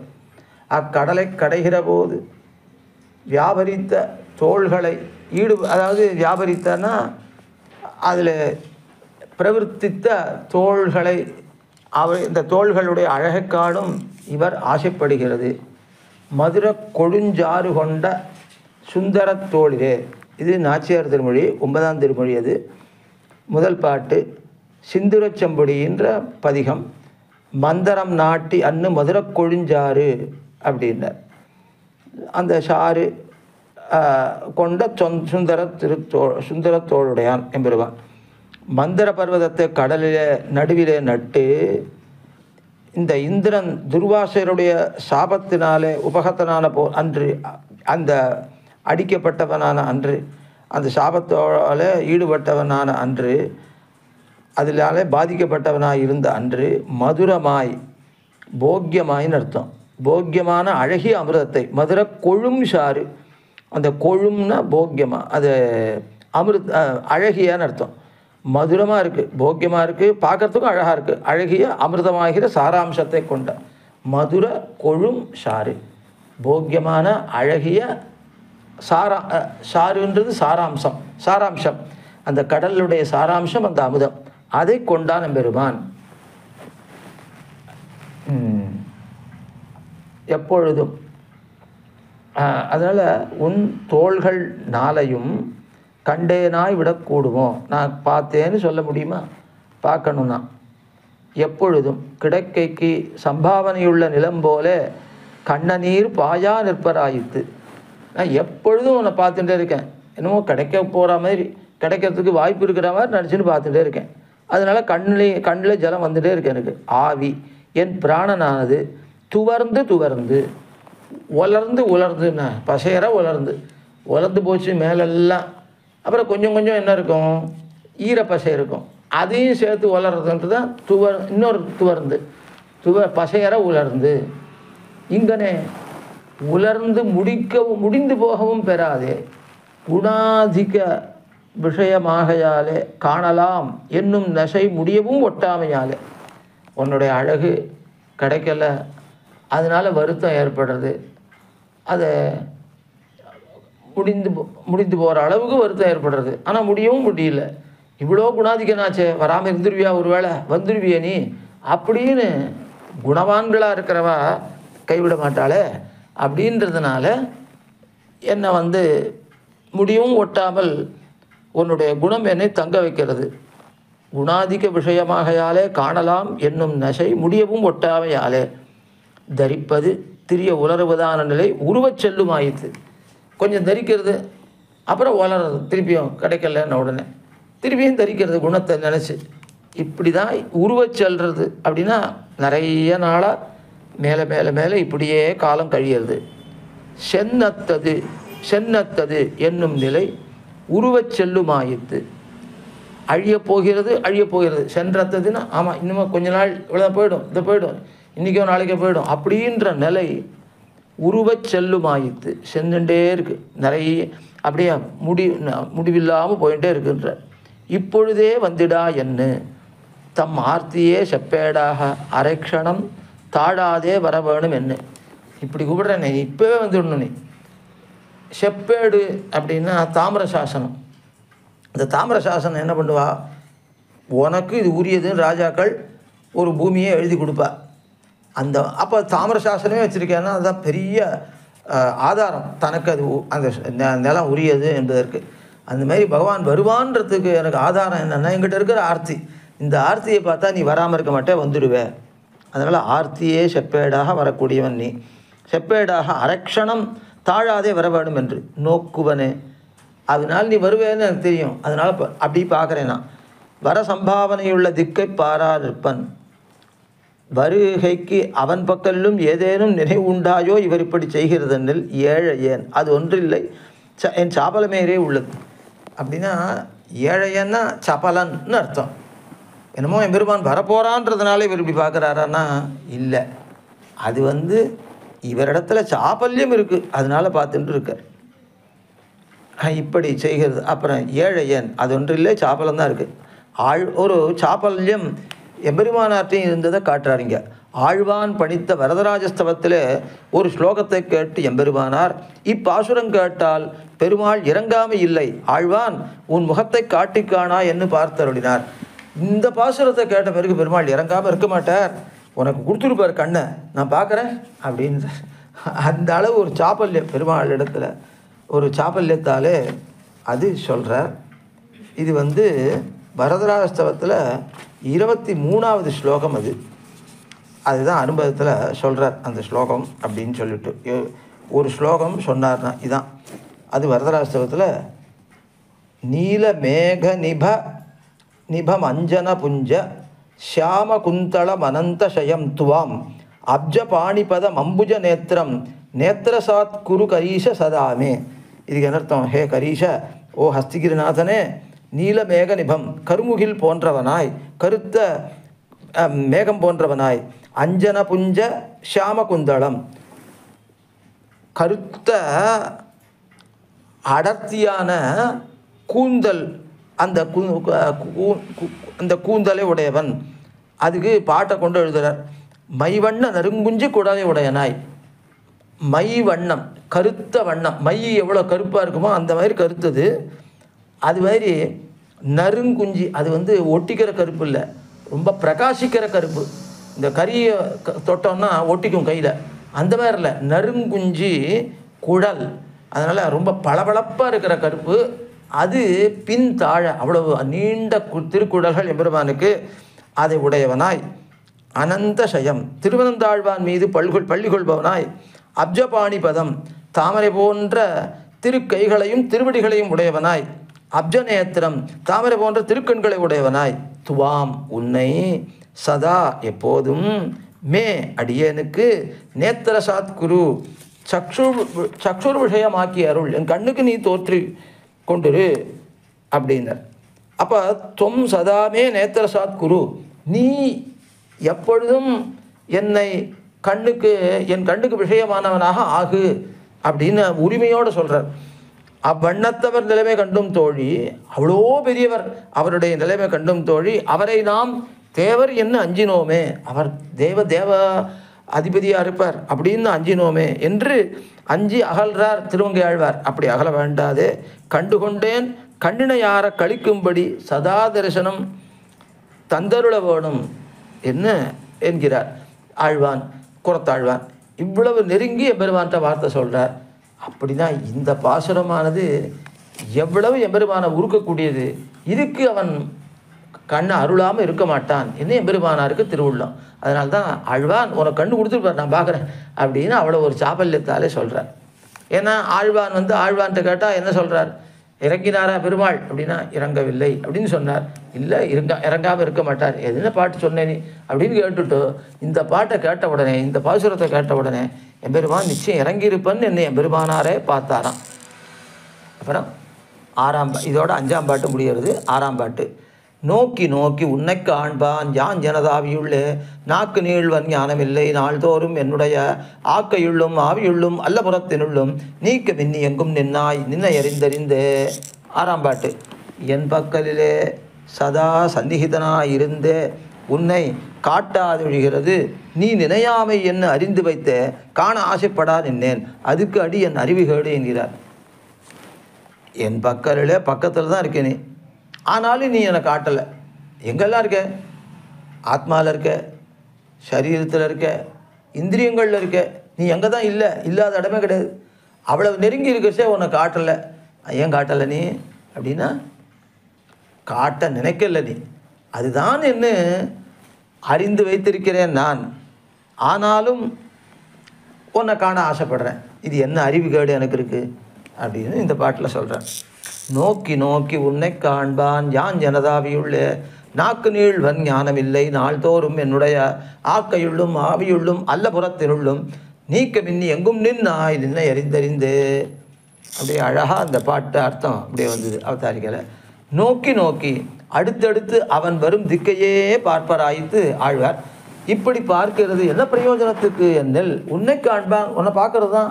அதுக்காக தான் இந்த திக்கில் இருக்கியா அந்த திக்கில் இருக்கியா மேலே இருக்கியா கீழே இருக்கியான்னு பார்த்துட்டு இருக்கேன். நான் 8 திக்கிலையும் பார்த்து மேலேயும் கீழையும் பார்க்குறேன். அதனால் திக்குகள் விதிக்குகள் மேலே கீழே இப்படி 10 திக்கிலையும் நான் பார்த்துட்டு இருக்கேன். உன்னை காண்பான், உன்னை காண வேணும் என்னும் நசையாலே ஆசையாலே யான் இத்தியாதி யான் எனதாவியுள்ளே நாக்கு நீழ்வன் அப்படின்னு. நாக்கு நீழ்வன்னா ஆசைப்படுவேன் அப்படின்னு அர்த்தம். ஒரு விஷயத்திலே சப்பலரானாரை இவன் இவ்விஷயத்திலே நாக்கு நீட்டான் என்னான் என்பர்களிலே. அதனால் நாக்கு நீட்டுறதுன்னா ஆசை உடையவன் ஆறுது. அப்படி நீ வருவேன்னு நாக்கு நீட்டுறேன், ஆசைப்படுறேன் நான். அப்படியே என் ஹிருதயத்தில் ஆசைப்படா நின்னேன். வாய் விட்டு சொல்ல மாட்டாதே அதுக்கு அடியன் என்னில் ஞானம் இல்லை. சரி, ஏன் வரமாட்டான்னு தெரியுது, ஏன் அப்படி ஆசைப்படுறார் அப்படின்னு கேட்டேன். அதுக்கு ஞானம் இல்லையே, புத்தி ஏற்க மாட்டேன்றது. நீ வருவேன்னு தான் தோணிட்டு இருக்கு, எனக்கு ஞானம் இல்லை. இது இருந்தபடியால் எந்தனை அறிவுகேடர் இல்லை. இவ்வளோ ஆசை இருக்கிறதுனால என் அளவு அறிவுகேடர் யாரும் இல்லை, முட்டாள் யாரும் இல்லை. இவ்விஷயத்தை காண வேணும் என்று ஆசைப்படுகிறது. இது அறிவுகேடாக வேண்டுகிறதன். ஏன் இது அறிவுகேடாகணும்? ஆசைப்படுறதுன்றது அறிவினால் வந்ததாக இருக்கணும் அப்படின்னா என்னில் நாள்தோறும் இத்தியாதி நாள்தோறும் என்னுடைய ஆக்கையுள்ளும் ஆவியுள்ளும் அல்லபுறத்தினுள்ளும் நீக்கு மின்னி எங்கும் நின்னாய். இதுதான் உன்னுடைய சுபாவம் இப்படி இருக்கு. இதை அறிந்து வைத்திருக்கிற செய்து நான் ஆசைப்படுறேன்னு இல்லையோ அப்படின்றது தான் அறிவுகேட்டுக்கு காரணம்ன்றார். நீ என்ன இல்லாத இடமா இங்கே வைகுந்தத்தில் இருக்கேன்னா இங்கே இருக்க என் பக்கத்தில். அப்போ அதுதான் சொல்கிறார் ஒரு பதமாக அப்போ நாள்தோறும் ஒரு நாள் விடாமல் என்னுடைய ஆக்கையுள்ளும் சரீரத்தில் இருக்க, ஆவியுள்ளும் ஆத்மாவில் இருக்க, அல்லபுறத்தில் உள்ளும் மற்ற இந்திரியங்கள்லையும் இருக்க. அல்லபுறம்ன்றது இந்திரியங்கள்லாம் இருக்க இல்லையோ, 11 இந்திரியம் இருக்க இல்லையோ, எல்லாத்துலேயும் நீ தான் இருக்க. அதுதான் இங்கே சொல்கிறார். நாடோறும் இத்தியாதி எல்லார் காலத்திலும் உன்னை பெருகைக்கு பிரதிபந்தகமான என் சரீரத்திலும், சரீரம் தானே பிரதிபந்தகம், பெறவிருக்கிற ஆத்மாவிலும், அதுக்கப்புறம் இவை ஒழிந்த பிரதிபந்தகமான கரணங்களிலும். கரணங்கள்லாம் என்ன பண்ணும்? இந்திரியங்கள்லாம் வேறு விஷயங்களுக்கு இழுத்துன்னு போகும். அவைகளையும் நீ தான் இருக்க கடைசியில் பார்த்தா.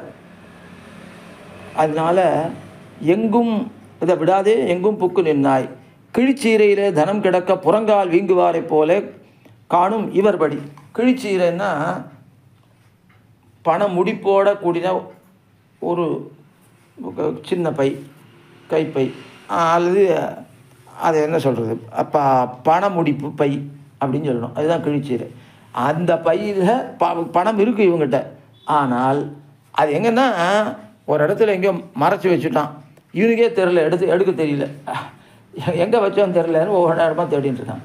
அப்போ எங்கே போய் செய்தானோ கீழே தான். இப்போ அங்கேயும் இங்கேயும் நடந்துட்டுருக்கான், பணம் இல்லையேன்னு புறங்கால் வீங்கிறான். அப்போ புறங்கால் வீங்கிறதுனா என்ன அர்த்தம் அப்படின்னா நடந்து கால் தான் வீங்கிறது தவிர பணம் கிடைக்க மாட்டேன்றது. அந்த மாதிரி இப்படி ஆத்மாவில் இருக்க, இந்திரியங்களில் இருக்க, சரீரத்தில் இருக்க, நீ எங்கே இருக்க நான் பாட்டு தேடிட்டு இருக்கேன், இருக்கிறதுக்கு எல்லாம் தேடிட்டு இருக்கேன். நான் புறங்கால் வீங்குவாரை போல காணும் வேறுபடி நின்னை அறிந்தறிந்து இதன் ரக்ஷணத்துக்கு பிராப்தனாவது, நிதானமறிந்து பரிகரிக்கு சர்வஜனாவது, தொடங்கினது தலைக்கட்ட வல்ல சர்வசக்தியாவது, ஐயோ என்று இறங்குகைக்கு நீர்மையுடையனாவது, சதா சந்நிதி உண்டாவது, இப்படி இருக்க இவன் முகங்காட்டாதொழிகிறது, செய்ய நினையாமையிறே என்ன இருக்க மாட்டாதொழிகிறது, என் அறிவுகேடாம் இத்தனையிறே. அதான் நின்னை அறிந்து நன்னா தெரிஞ்சுட்டு இருக்கேன். நான் என்னெல்லாம் தெரிஞ்சுட்டு இருக்கேன், நீ இப்படிப்பட்டவன், எப்படிப்பட்டவன், என்னுடைய ரக்ஷணத்துக்கு பிராப்தன், உரிமை உடையவன் நீதான் அப்படின்னு தெரிஞ்சுட்டு இருக்கேன். நிதானம் அறிந்து பரிகரிக்க, நிதானம்னா காரணம், நிதானம் தோ ஆதி காரணம்னு அமரம். அதனால் காரணத்தை அறிந்து பரிகரிக்க, அதுக்கு மேலே நீ என்ன சர்வஜனாக ஆவது. அப்போ சர்வஜனாக ஆகிறதும் நீ தானே. அதுக்கப்புறம் சதா, அப்புறம் சர்வசக்தியாவது, தொடங்கினது தலைக்கட்ட வல்ல சர்வசக்தியாவது, தொடங்கினதெல்லாம் தலைக்கட்டுறதுக்கு சர்வசக்தியாக இருக்கிறதும் நீ தான். அதுக்கப்புறம் நீ தான் ஐயோ என்று இறங்குகைக்கு நீர்மையுடையவன் ஆவது, அதுவும் நீ தான். சதா சந்நிதி உண்டாவது, எப்பொழுதும் பக்கத்திலே இருக்கிறது நீ தான்.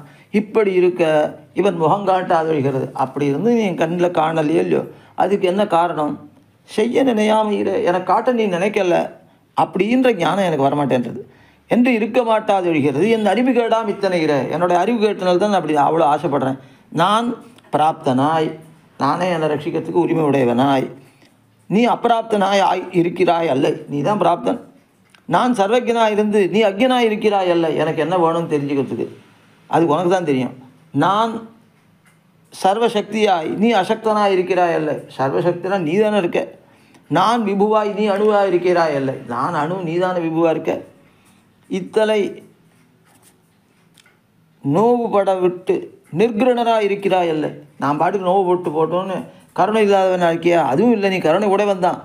அப்படி உடையவனாய் வைத்து உடைமை நோவுபட விட்டிருக்கிறது, செய்ய நினையாமைகிற, இவ்வளவும் இருந்து உன்னுடைய உடைமை பொருள் தான் நான், நீ உடையவன், அப்படி இருந்தும் உடைமை பொருளால் நான் நோவு விடும்படி விட்டிருக்கிறது, எனக்கு நீ செய்ய நினைக்கலை என்று ஆறியிருக்க மாட்டாதொழிகிறது, என் அறிவுகேடாம் இத்தனை என்ன இந்த 6ஆம் பாட்டால் சொல்கிறார்.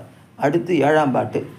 அறிந்தறிந்து தேரி யான் ஜனதாவியுள்ள நிறைந்த ஞானமூர்த்தியாயை நின்மலமாக வைத்து பிறந்தும் செத்தும் நின்னிடரும் பேதமை தீர்ந்தொழிந்தேன் நருந்துழாயின் கண்ணியம்மா நான் உன்னை கண்டுகொண்டே. 7ஆம் பாட்டு. அறிந்து, அதாவது 7ஆம் பாட்டு. நீர் நம்மை போற இன்னாதாகிறீர்.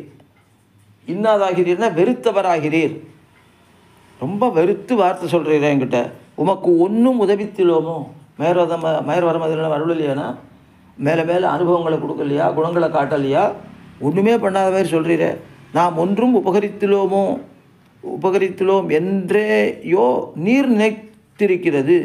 அப்படியே நினச்சிருக்கீர் நீர். என்ன சிறிது செய்தமே உண்டு இவ்வம்சம் பெற்றேன், எனக்கு இத்தால் போராது என்கிறார்.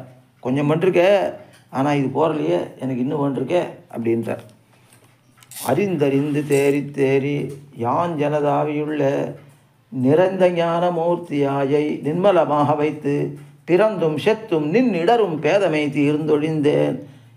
இதுதான் தான் பெற்ற அம்சம். இன்னும் பெறாத அம்சம். நருந்துழா என் கண்ணியம்மா நான் உன்னை கண்டுகொண்டு. பெறாத அம்சத்தை அடுத்த பாட்டில் சொல்லுவோம்.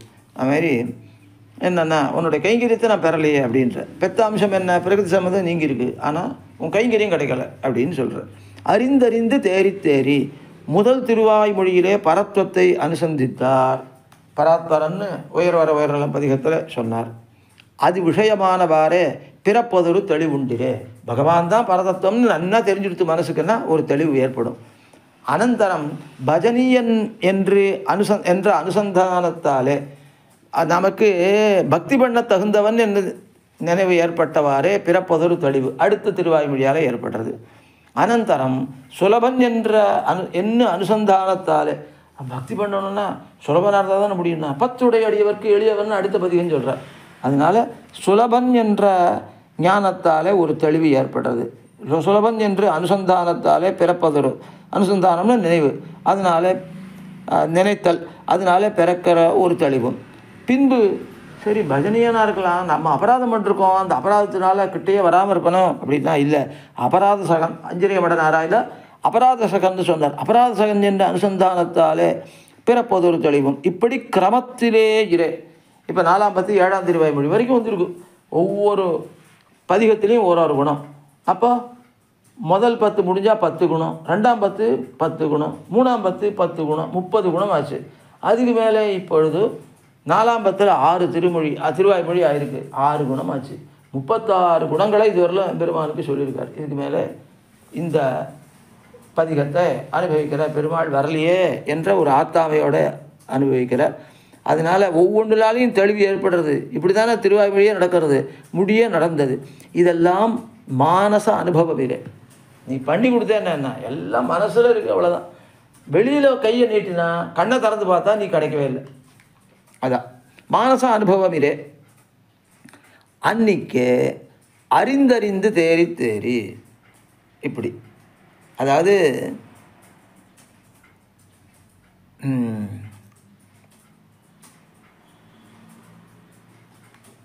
இது ஒரு நிர்வாகம் பண்ணினார். ஒரு திருவாய்மொழியிலையும் ஒரு அனுபவம், அதே சமயத்தில் ஒரு மயக்கமும் வருது. அதனால் அறிந்து அப்போ அறிந்து தேறி அறிவும் தெளிவுமாக சொல்லுகிறது ஒரு திருவாய்மொழியிலையும் அப்படின்னு முதல் நிர்வாகம். 2வது அறிந்து தேறினா அர்த்த பஞ்சகத்தையும் மேலழ தெரிஞ்சுட்டு நன்றாக நிச்சயப்படுத்தின்னு 2வது நிர்வாகம் பண்ணுறார். அப்போ முதல் நிர்வாகத்தில் எம்பெருமானுடைய குணங்களை பற்றின அறிவும் அது கிடைக்கலையே அவன் அப்படின்ற ஒரு மயக்கமும் அப்படின்னு சொன்னார். அதனால் அறிவும் இருக்குது, தெளிவும் இருக்குது அப்படின்னா கடைசியில் தான் இப்போ இது இத்தனை எல்லாமே குணங்களுடைய அனுசந்தானத்தால் அறிவும் தெளிவும் வந்திருக்கு. ஆனால் கிடைக்கலையன்றதுனால ஒரு வருத்தம் இப்போ வந்திருக்கு அப்படின்னு முதல் நிர்வாகம். அப்படி இல்லை, அறிந்து தேறினா அர்த்த பஞ்சகத்தையும் மேலளவும் தெரிஞ்சுட்டு அதனுடைய யாதார்த்தத்தையும் தெரிஞ்சுட்டு அப்படின்னு 2வது நிர்வாகம். அதனால் பகவானுடைய குணங்களை பற்றின அறிவும் தெளிவும்ன்றது முதல் நிர்வாகம். அர்த்த பஞ்சகத்தை பற்றி அறிவும் தெளிவும் என்பது 2வது நிர்வாகம். இதுதான் விஷயம். அதான் அன்னிக்கேன்னு சொல்கிறார். அறிந்து தேறி நீ வயர்வர மதில மருளுகையாலே பரஸ்வரூபம் இப்படி இருக்குன்னு தெரிஞ்சுட்டேன். மனனுணர்வளவிலன் பொறியுணர்வவையிலன் எதிர் நிகழ் கழிவினும் ஈனநிலன் மிக நிறையிலன் உணர்வுடு நலம் ஈனன் என்று அறிந்து, இவ்வளவும் பகவானுடைய பரத்தத்தை சொல்கிறது. அது என்ன சொல்கிறது? மனனுணர்வு அளவிலன், அப்படியே பிரகாசித்து யோகஜன்ய ஞானத்தாலே சாட்சாத்கரிக்கப்படுகிற ஜீவாத்ம ஸ்வரூபத்தினுடைய அளவு அலன் இல்லன். அப்போ கூட யோகத்தினால் ஜீவாத்மாவை பார்க்கலாம், பகவானை பார்க்க முடியாது, கேவல சாஸ்திரிக கம்யன். அதனால் பிரமாண சாமியம் கூட ஜீவாத்மாவோட இல்லாதவன், அப்படிப்பட்ட ஜீவ விலக்ஷணன் என்று ஒரு தெளிவு ஏற்பட்டது. அதுக்கப்புறம் பொறியுணர்வு அவையிலன், அதுக்கு திருஷ்டாந்தம் என்னென்னா இந்திரியங்களால் காணப்படுற இந்த அஜித்தினுடைய படி அல்லன் எப்படியோ அதே மாதிரி யோகஜன்ய ஞானத்தாலே விஷயமாகிற ஜீவாத்மாவின் படியும் அல்லன் அப்படின்ற ஒரு தெளிவை காட்டி கொடுத்தாய். அதுக்கப்புறம் எதிர் நிகழ் கழிவிலும் இனநிலன், அப்படியே முக்காலங்களிலும் எதிர்காலம் நிகழ்காலம் கழிகாலம் இந்த 3 காலங்கள்லையும் இனநிலன், உனக்கு ஒத்தரும் இல்லாதவன், மிக நிறையிலன், ஒப்பே கிடையாதுன்னா மிக நிறைய யாரு, உன்னை விட பெரியவனும் கிடையாது, அப்படி இல்லாதவன் நீ. உணர் முழு நலம், கட்டடங்க ஞானமாய் கட்டடங்க ஆனந்தமாய் இருக்கிறவன். முழு உணர் முழு நலம்னு அன்வைக்கணும். முழுசாக பகவான்ற ஸ்வரூபம் முழுதுமே ஞானமாக இருக்கும், முழுவதுமே ஆனந்த ஸ்வரூபமாக இருக்கும், அப்படியே அனுகூல ஞானமாக தான் இருக்கும். அப்படிப்பட்டவன் நீ இனன், இப்படிப்பட்டவன் என அறிந்து அந்த பரஸ்வரூபத்தினுடைய யாதாத்மியம் அது எப்படின்னா இவ்வளவுலாம் மேன்மை இருக்கிறது மட்டும் இல்லை, அது நமது விதிவகையே நெஞ்சினால் நினைப்பான் எவன் அவனாகும் நீழ்கடல் வண்ணன் என்கிறபடியே அர்ச்சாவதார பாரதந்தரியம் தான் அந்த பரஸ்வரூபத்தினுடைய யாதாத்மியம் என்று அறிந்து நமது விதிவகையே எம்பெருமான் அருளுவன் அப்படின்னு நாம நியமித்தபடியே வந்துடுவன்.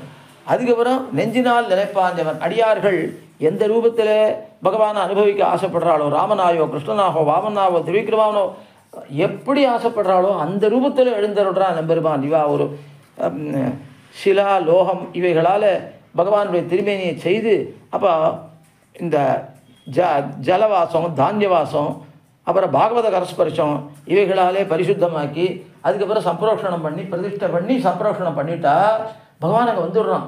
மந்திர ரூபியாக அவன் அழைக்கிறச்ச மந்திரத்தால் அழைக்கிறச்ச பகவான் அங்கே எழுந்தருளி விடுகிறான். அப்போ எந்தெந்த உருவத்தை ஆசைப்படுறாளோ அந்த உருவத்திலேயே பகவான் அவதரிக்கிறானோ இல்லையோ. நெஞ்சினால் நினைப்பான் எவன் அப்படின்னு ஆழ்வார்க்கடியே சொல்லியிருக்கார். அப்போ நெஞ்சினாலே நினைக்கிற உருவம் எந்த உருவத்தை உடையவனாக இந்த அடியான் நினைக்கிறானோ அப்படியே ஆகும் அந்த நீள்கடல் வண்ணனே. நீள்கடல் வண்ணன் அப்படியே அவன் அப்படின்னு என்கிறபடியே அவ்வளவு பரதந்திரன் பெறுவான். அச்சாவதார பரியந்தமான ஆசிரித பாரதந்திரத்தை உடையவன் என்று அறிந்து அத்தாலே பிறப்பதொரு தெளிவும். அது அது அது பகவானை பற்றின தெளிவு. அச்சாவதார பரியந்தமான சுலபமானவன். ரொம்ப பெரியவன்றது அறிவு. அதுக்கு மேலே அச்சாவதார பரிந்தமான சுலபன் என்பது தெளிவு. அப்புறம் சொஸ்வரூபம் அப்படின்னா ஜீவாத்ம ஸ்வரூபம். சென்று சென்று பரம்பரமாய் யாதுமின்னி தேய்ந்தத்து நன்னி தீதன் அறிவரிதாய் நன்னாய் ஞானம் கடந்திருக்கும்னு ஆழ்வார் 8ஆம் பத்தில் சொல்கிறார். ஜீவாத்ம ஸ்வரூபத்தை என்ன அறிந்து இந்த கண்கள் சிவந்து பதிகம் 8-7 அப்படி அறிந்துன்னா சென்று சென்றுனா தேக இந்திரிய மன பிராண ஜி இவைகளை காட்டில் விலட்சணம். சென்று சென்று பரம்பரமாய் இதை விட சென்று இதை விட சூக்ஷ்ம தத்துவத்தில் சென்று அதை விட பரமாக இருக்குது. அதை காட்டில் சூக்ஷ்ம தத்துவம் அதில் சென்று அதை விட பரம் அப்படின்னா இப்போ தேகத்தை காட்டில் சூக்ஷ்மமாக இருக்கிறது இந்திரியம், இந்திரியத்தை காட்டில் சூக்ஷ்மமாக இருக்கிறது மனசு, அதை காட்டில் சூக்ஷ்மமாக இருக்கிறது பிராணன், அதை காட்டில் சூக்ஷ்மமாக இருக்கிறது புத்தி, அதை காட்டில் சூக்ஷ்மமாக இருக்கிறவன் ஜீவாத்மா என்று சென்று சென்று பரம்பரமாக இது பாட்டுக்கு அர்த்தம். அப்படி யாது மின்னி தேய்ந்தத்து இவைகளில் எதுவுமே இல்லை. எதுவுமே எல்லாத்தையும் காட்டி விலட்சணம். தேய்ந்தற்று அப்படியே ரொம்ப சின்னவனாக அணுஸ்வரூபனாக இருக்கான்.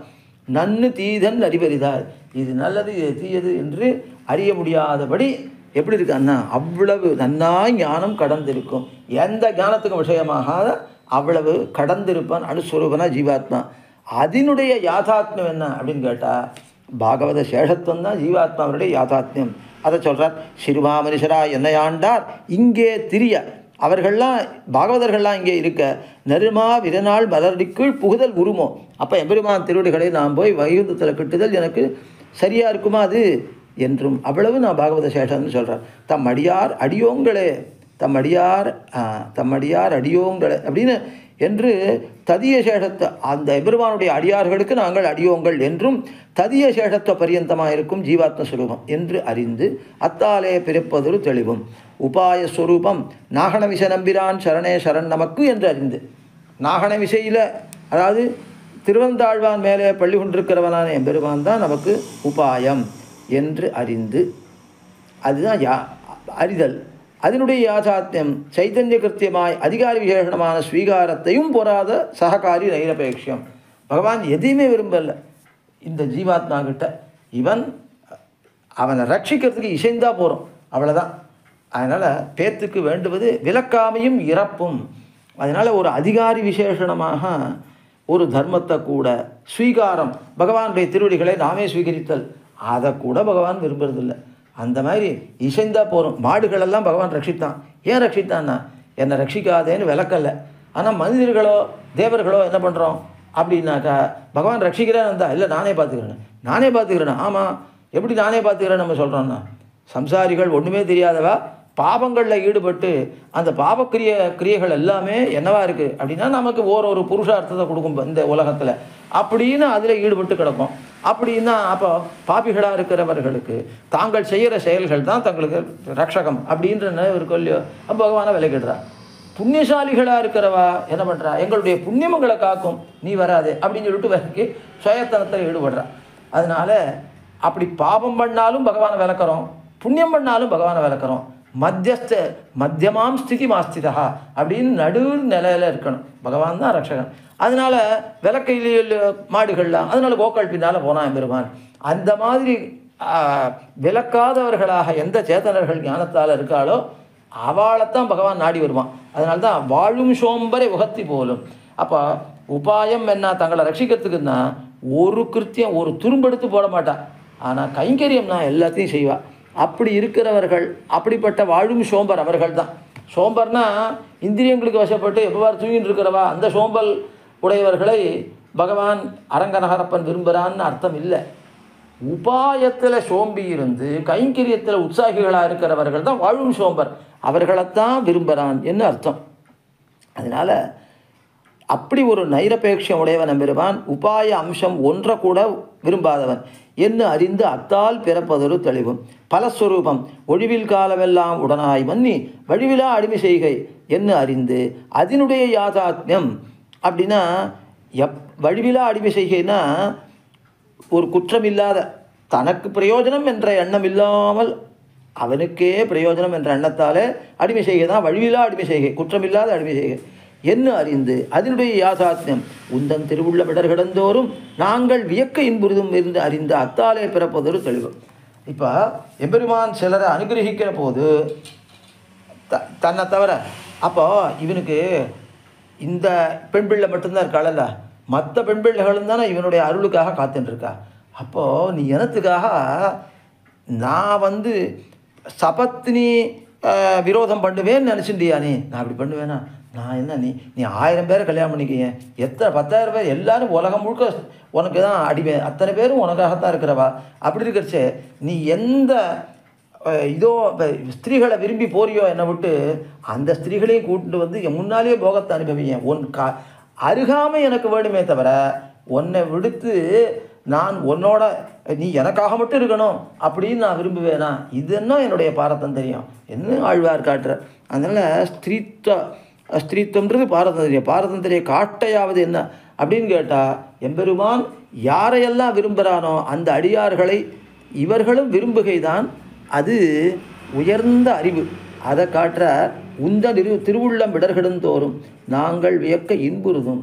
உன்னுடைய திருவுள்ளத்தில் இடர்கெடும்படி நீ எந்த ஸ்திரீகளை விரும்புகிறையோ அவர்களை இங்கேயே கூட்டின்னு நீ அனுபவி. நாங்கள் வியக்க, நீ அனுபவிக்கிறத பார்த்து நாங்கள் வருத்தப்பட மாட்டோம். நான் வருத்தப்பட மாட்டேன். எப்படி இருப்பேன்னா ஆனந்தப்படுவேன். வியக்க இன்புறுதும், இன்பமே அடைவேன்.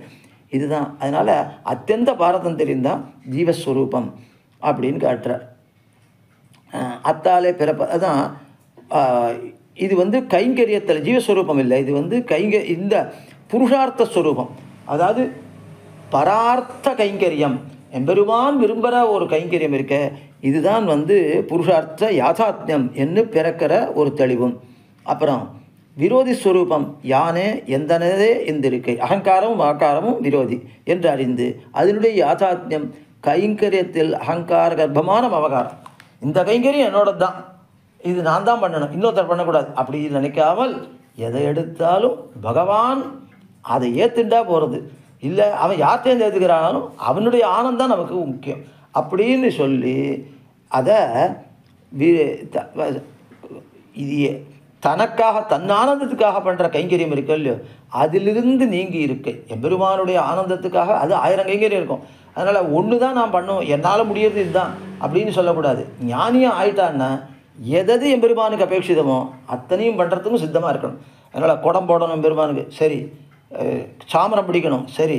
பெருமாளுக்கு கொடை போடணும், சரி. இது பண்ணணும், நல்லா இது பண்ணணும். 4000 சேவிக்கணும், சரி. அதுக்கும் சித்தம்தான். இது சேவிக்கணும், வேதம் சேவிக்கணும், சரி. எது எடுத்தாலும் சரி. ஏன்னாப்பா தகுதி இல்லையே அப்படின்னு தகுதி உண்டாக்கிக்க, அதுக்கு நான் எத்தனை பண்ண தயார். எப்படி இருந்தாலும் உயர்ந்த கைங்கரியம் தாழ்ந்த கைங்கரியம் கிடையாது. எம்பெருமானுக்கு அபேட்சிதமான கைங்கரியம் எதுவாக இருந்தாலும் நான் அதை செய்ய சித்தமாக இருக்கேன் அப்படின்ற அந்த என்னுடைய ஆனந்தத்துக்கு நான் இதில் தான் பழகியிருக்கேன், நான் இதுதான் பண்ண முடியும் அப்படின்லாம் இருக்கக்கூடாது. அதனால் அகங்கார கர்ப்பமான மமகாரம் நீங்கி இருக்கை தான் யாதாத்மியம். அந்த விரோதி ஸ்வரூபம் பூர்ணமாக கழிந்திருக்கை, இதுதான் அந்த விரோதி நிவிருத்தி யாதாத்மியம் என்று அறிந்து அத்தாலே பிறப்பதொரு தெளிவும்.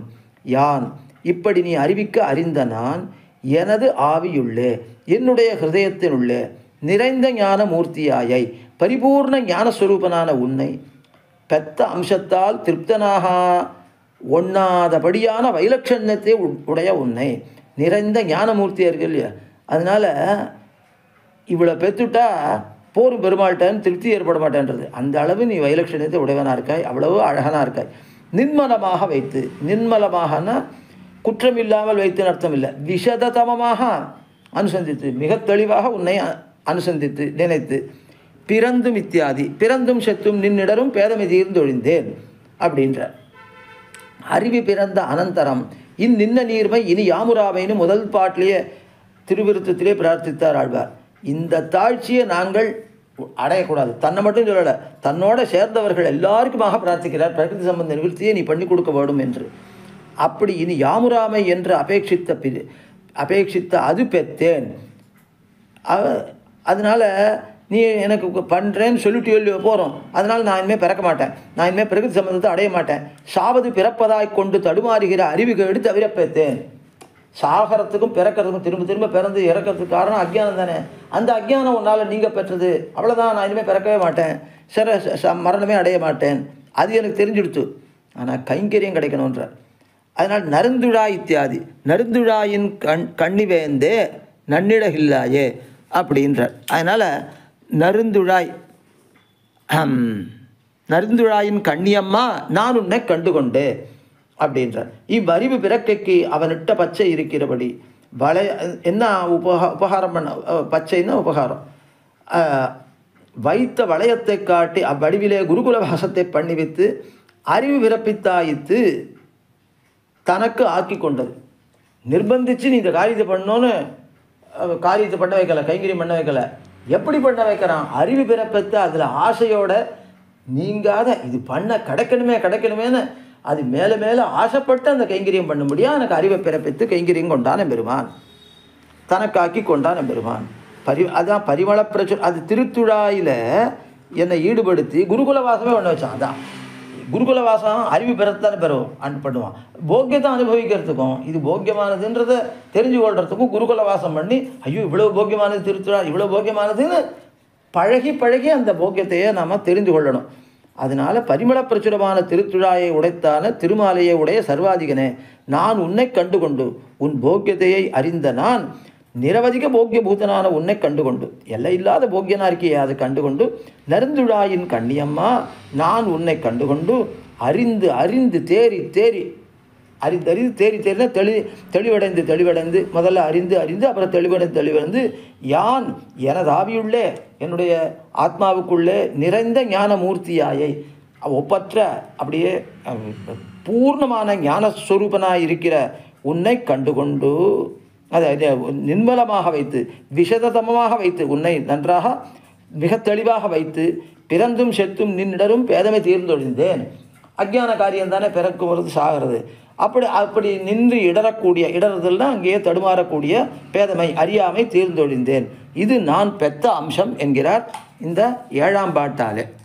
அடுத்து 8ஆம் பாட்டு. கண்டு கொண்டன் கைகளார நின் திருப்பாதங்கள் மேல் எண்டு செய்யும் உள்ளபோ கொண்டு ஏத்தி உகந்துகந்து தொண்டரோங்கள் பாடியாடச் சூழ்கடல் ஞாலத்துள்ளே பண்டுடாயின் கண்ணிவேந்தே வந்திடகில்லாயே. இந்த 8ஆம் பாட்டில் இனி உமக்கு செய்யாதது செய்தது பிரகிருதி சம்பந்த நிவிருத்தி, செய்யாதது என்ன அப்படின்னா இச்சம்சாரத்தில் தேவரீரை கண்டு அடியோங்கள் எல்லா அடிமைகளும் செய்து உஜ்ஜீவிக்கும்படி வருகிறலை என்கிறார். வந்திடகில்லாயே பாட்டு. அதனால் நேர கைங்கரியத்தை ஸ்வீகரிக்கிறதுக்கு நீ வரவேண்டாமா? வரலையே. கண்டு கொண்டு என்று தொடங்கி கண்டு கொண்டன் கைகளார நின்றிருப்பாதங்கள் மேல்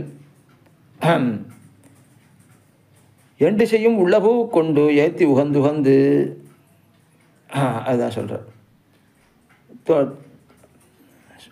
தொண்டரோங்கள் பாடியாட இது வரைக்கும் என் கண்கள் விடாய் தீர கண்டுகொண்டு அதனுடைய ஆசையெல்லாம் தீரும்படி கண்டுகொண்டு என் கைகள் பூரிக்கும்படி அதுவே மகிழ்ச்சியினாலே பூரிக்கிறது, அதாவது பருக்கிறது. அப்படிப்பட்ட நிரதிசய போக்கியமான உன் திருவடிகளிலே மிகவும் அடிமை செய்து நின் திருப்பாதங்கள் மேல் எண்டிசையும் உள்ள பூ கொண்டு 8 திக்கிலையும் இருக்கிற பூக்களை எல்லாம் கொண்டு வந்து நான் அவனுக்கு சமர்ப்பிக்கணும்.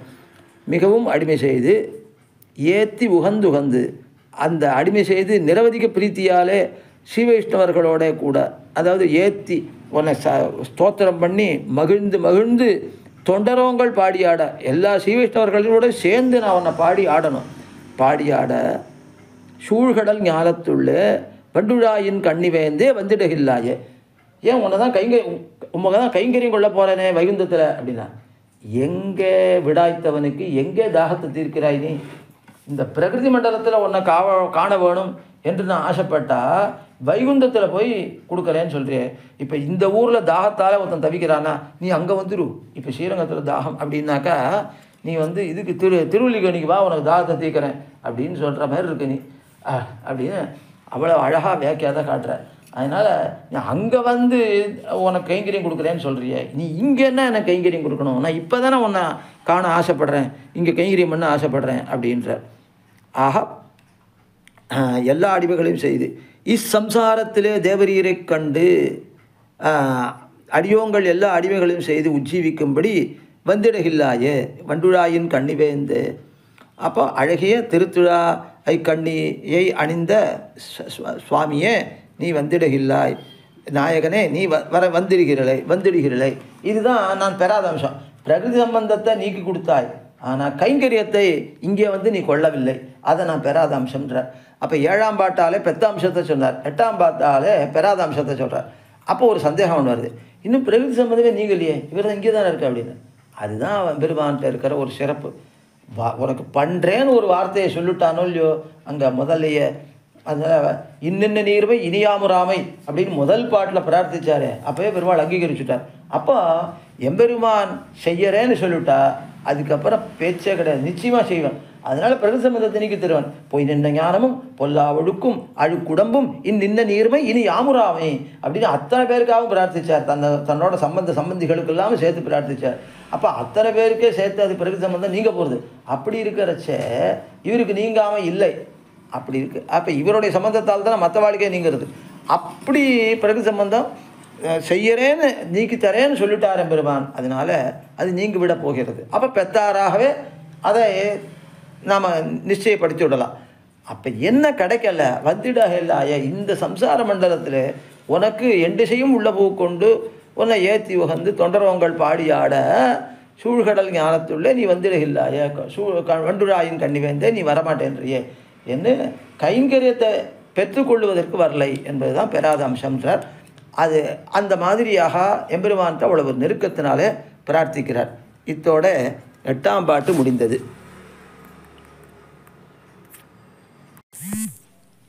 9ஆம் பாட்டு. இடகிலேன் உன்னட்டகில்லேன் ஐம்புலன் வெல்லகில்லேன் கடவனாகி காலந்தோறும் பூப்பறித்தேத்தகில்லேன் மடவன் நெஞ்சம் காதல் கூற வல்வினையே நகர்ப்பாய் தடவுகின்றேன் எங்கு காண்பன் சக்கரத் தன்னலையே. 9ஆம் பாட்டு.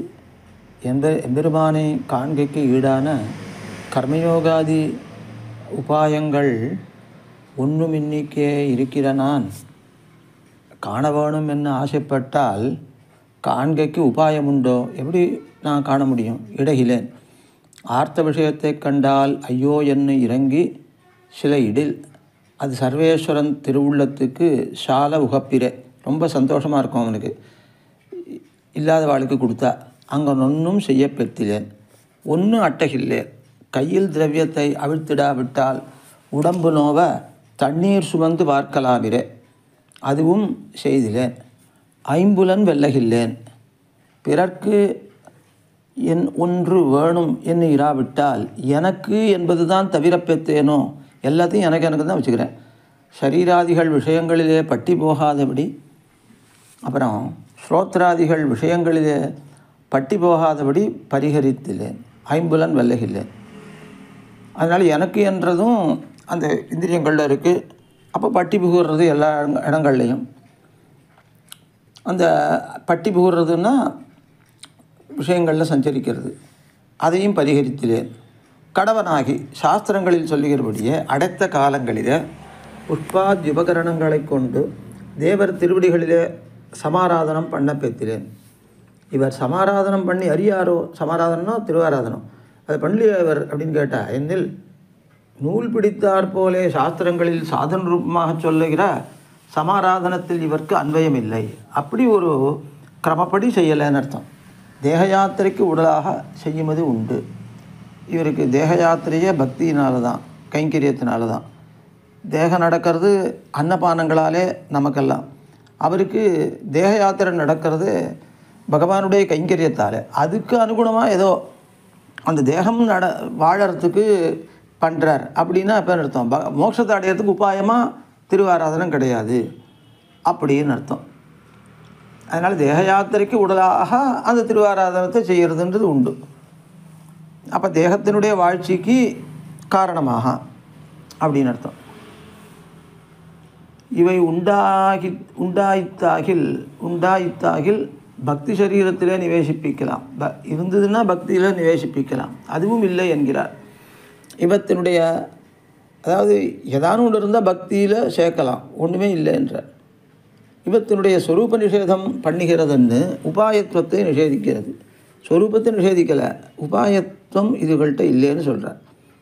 மடவல்லஞ்சம் மடப்பத்தால் மென்மையை நினைக்கிறது. அதாவது பகவத் விஷயம் என்னால் கடுக விழுந்து கொண்டு நிற்கை.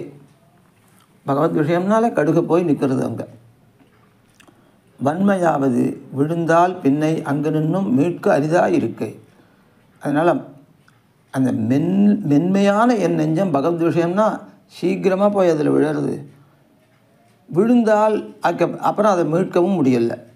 காதல் கூற இப்படிப்பட்ட நெஞ்சானது ஸ்நேகம் மிக வல்வினையேன் ஸ்நேகானுகூலமாக காணப்பெறாத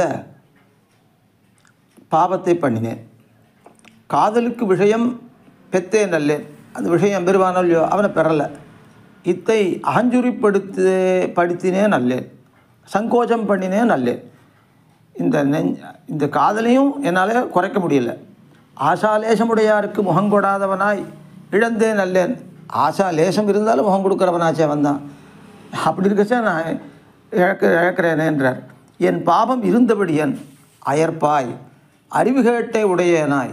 அயற்புன்னா அறிவுகேடு, அத்தை உடையனாய் தடவுகின்றேன். முன்னே வந்து நின்னாலும் காணமாட்டாதபடி தடவான் என்றேன். அப்படியே தடவுறேன். நத்வா பஷ்யாமி கௌசல்யே. இப்போ ராமனை பிரிந்த உடனே கௌசல்யை பார்த்து தசரதன் சொல்கிறான், ஐயோ நான் பார்க்கவே முடியலையே அப்படின்னு சொல்கிறான். என்கிறபடியே பக்கத்தில் இருந்தும் பார்க்க முடியல என்கிறபடியே எங்கு காண்பன் அதுமாரி தடவரார் ஆழ்வார். எங்கு காண்பன் ஒரு கைமுதல் எண்ணிக்கை இருக்க கூப்பிடுகிற நான் எங்கே காண கூப்பிடுகிறேன். எங்கே அவனை காண போகிறேன், என்னவோ காண போகிறேன்னு நினச்சிட்டு கூப்பிடுறேனே. சக்கரத்தண்டலையே கையிலே திருவாழியே உடைய சர்வேஸ்வரனை எங்கே காண கடவேன். எப்படி நான் அவனை காண முடியும். யசோதை பிராட்டி கையும் வெண்ணையுமாய் அப்படியே பிடிச்ச அவனை.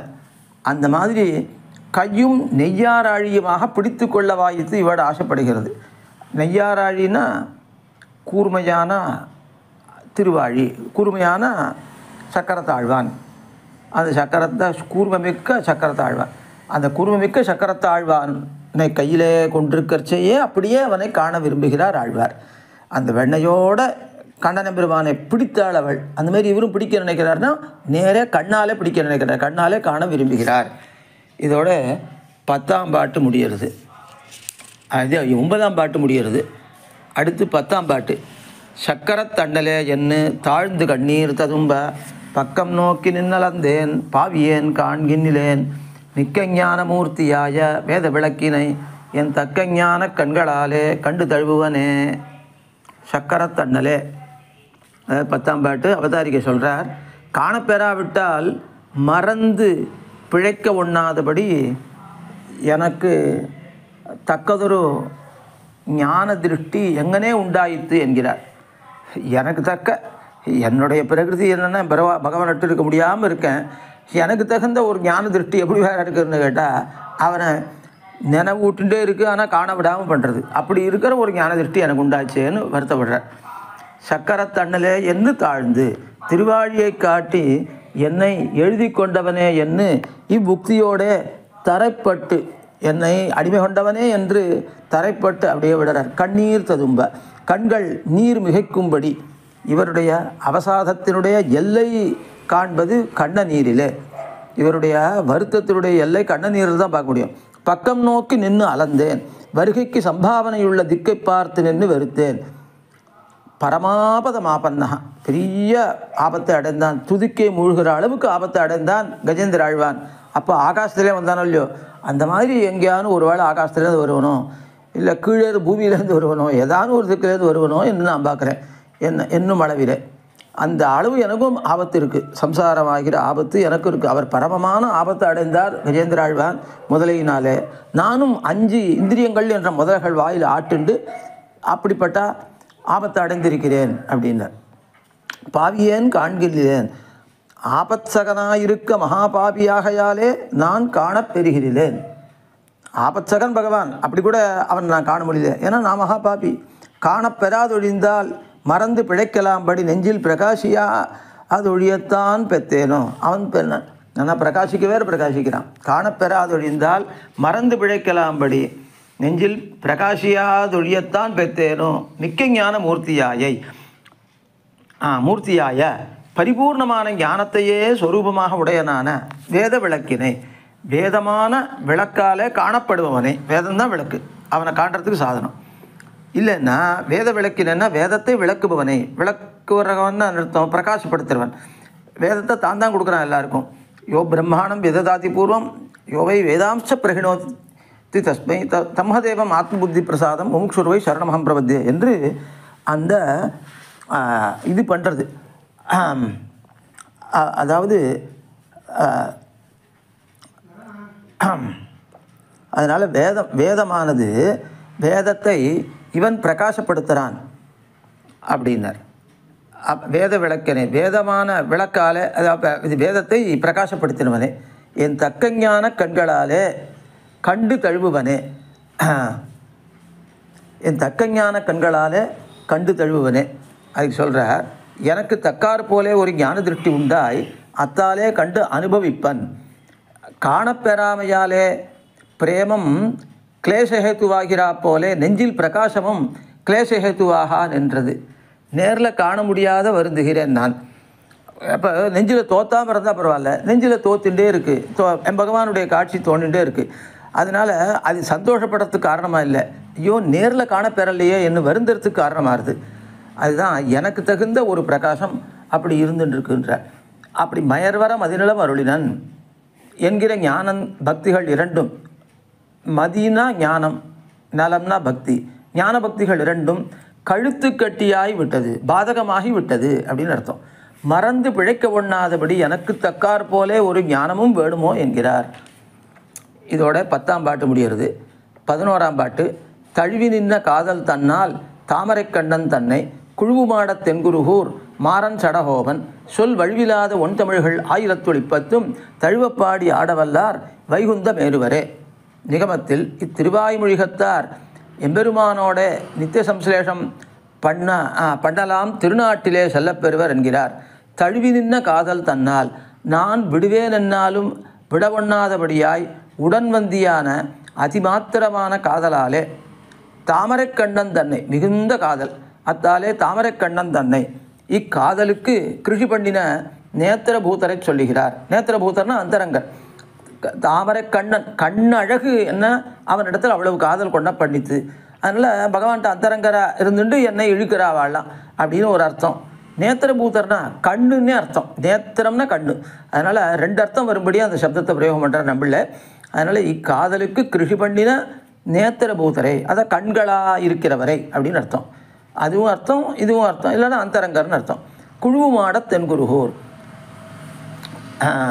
சர்வஞ்ச குசலங்கிருகே, எல்லாரும் நன்றாக இருக்கிறார்கள் கிரகத்தில் என்னுமா போலே ஆழ்வார்க்கு ஆர்த்தி மிக மிக சர்வேஸ்வரன் வரவு தப்பாது என்று திருநகரி குடி நெருங்கி குளிர்ந்து தேறினபடி. ஏன்னா நிச்சயமாக பெருமான் வருவான், அப்போ ஆழ்வாருக்கு அருள்ற போது எல்லாருக்கும் அருளுவன். அப்படி மாறன் சம்சாரத்தை மாற்றினவர் நம்மாழ்வார். ஷடகோபன் ஷடத்தை கோபிக்கிறவர், ஷடத்தை கோபிக்கிறவர். அப்போ ஷடத்தை கோபிக்கிறவர்னா பகவத் விமுக்தருக்கு சத்ரு. சொல் வழுவிலாத பகவத் விஸ்லேஷத்தாலே கூப்பிடுகிற இந்நன்மையில் ஒன்றும் தப்பாதபடியாய் சுபோதமுமாய் சர்வாதிகாரமுமாய் அப்போது நல்ல போதத்தையும் உண்டாக்குறது, சர்வருக்கும் அதிகாரத்தையும் கொடுக்கறது. அப்படி அதிகாரமுமாம்படி சொன்ன 1010 தழுவப்பாடி ஆடவல்லார். அப்படி இருக்கிற இதை சொன்னவர்கள் 1010 தழுவப்பாடி ஆடவல்லார். ஆழ்வார் பாவவிருத்தி ஒருவர்க்கும் பிறக்க மாட்டாதிரே, அதிலே சிறிது அணைய நின்னாகிலும் இத்தை அபிசிக்க வல்லார். அந்த ஆழ்வாருடைய பாவவிருத்தி இல்லைன்னாலும் அதில் ஓரளவு இருந்தாலும் கூட அடைய நின்றாகிலும்னா கொஞ்சம் நெருங்கி நின்றாகிலும் இத்தை அபிசிக்க வல்லவர், இந்த திருவாய்மொழியை அபிசிக்க வல்லவர்களாய் பாரவசத்தாலே விகிருதராய் பரவசப்பட்டு ஆட வல்லார். அதனால் தாங்கள் பரவசப்பட்டு மனது விகாரத்தை அடைந்து ஆடவல்லார்கள். வைகுந்தம் ஏறுவரே, காண ஆசைப்பட்டு கூப்பிடுகிற சம்சாரத்தை கழித்து நித்தியானுபவம் பண்ணலாம், நித்திய விபூதியிலே புகப்பெறுவர். அங்கே நித்தியானுபவம் வைகுந்தம் ஏறுவரே, அதனால் நித்தியானுபவம் பண்ணக்கூடிய இடம். இங்கேருந்து அனுபவம் இல்லாமல் தவிக்க வேண்டாம், அங்கே போய் நித்தியானுபவம் பண்ணலாம். அப்படிப்பட்ட நித்திய விபூதியிலே பெறப்பெறுவர், புகப்பெறுவர். குழுவு மாடம், நெருங்கின மாடம், தென்குருகூர். அப்போ நெருங்கின மாடங்களை உடையது அந்த திருநகரி, தென்குருகூர். அதனாலேயே அதையேவ தென்னுன்னா அழகியன்னு அர்த்தம், அழகிய திருநகரி. அதிலே இருக்கிற சடகோபன் அப்படின்னு பாட்டினுடைய அர்த்தம். இதோட 11ஆம் பாட்டு முடிகிறது. இந்த பதிகம், இந்த 4-7 பதிகம் சீலமில்லாச்சிரியனேலும் பதிகம் முடிகிறது. ஆழ்வார் திருவடிகளே சரணம், எம்பெருமானார் திருவடிகளே சரணம், ஜீயர் திருவடிகளே சரணம்.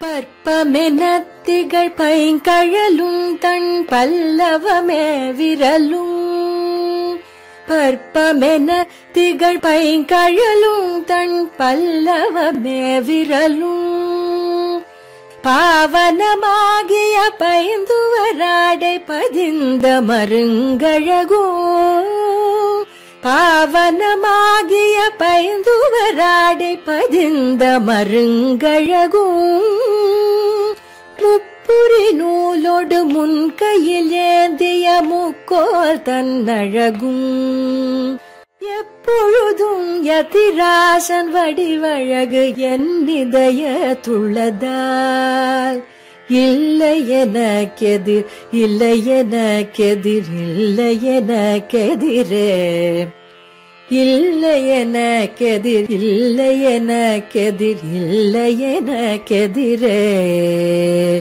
இல்லை எனக்கெதிரே, இல்லை எனக்கெதிரே, இல்லை எனக்கெதிரே.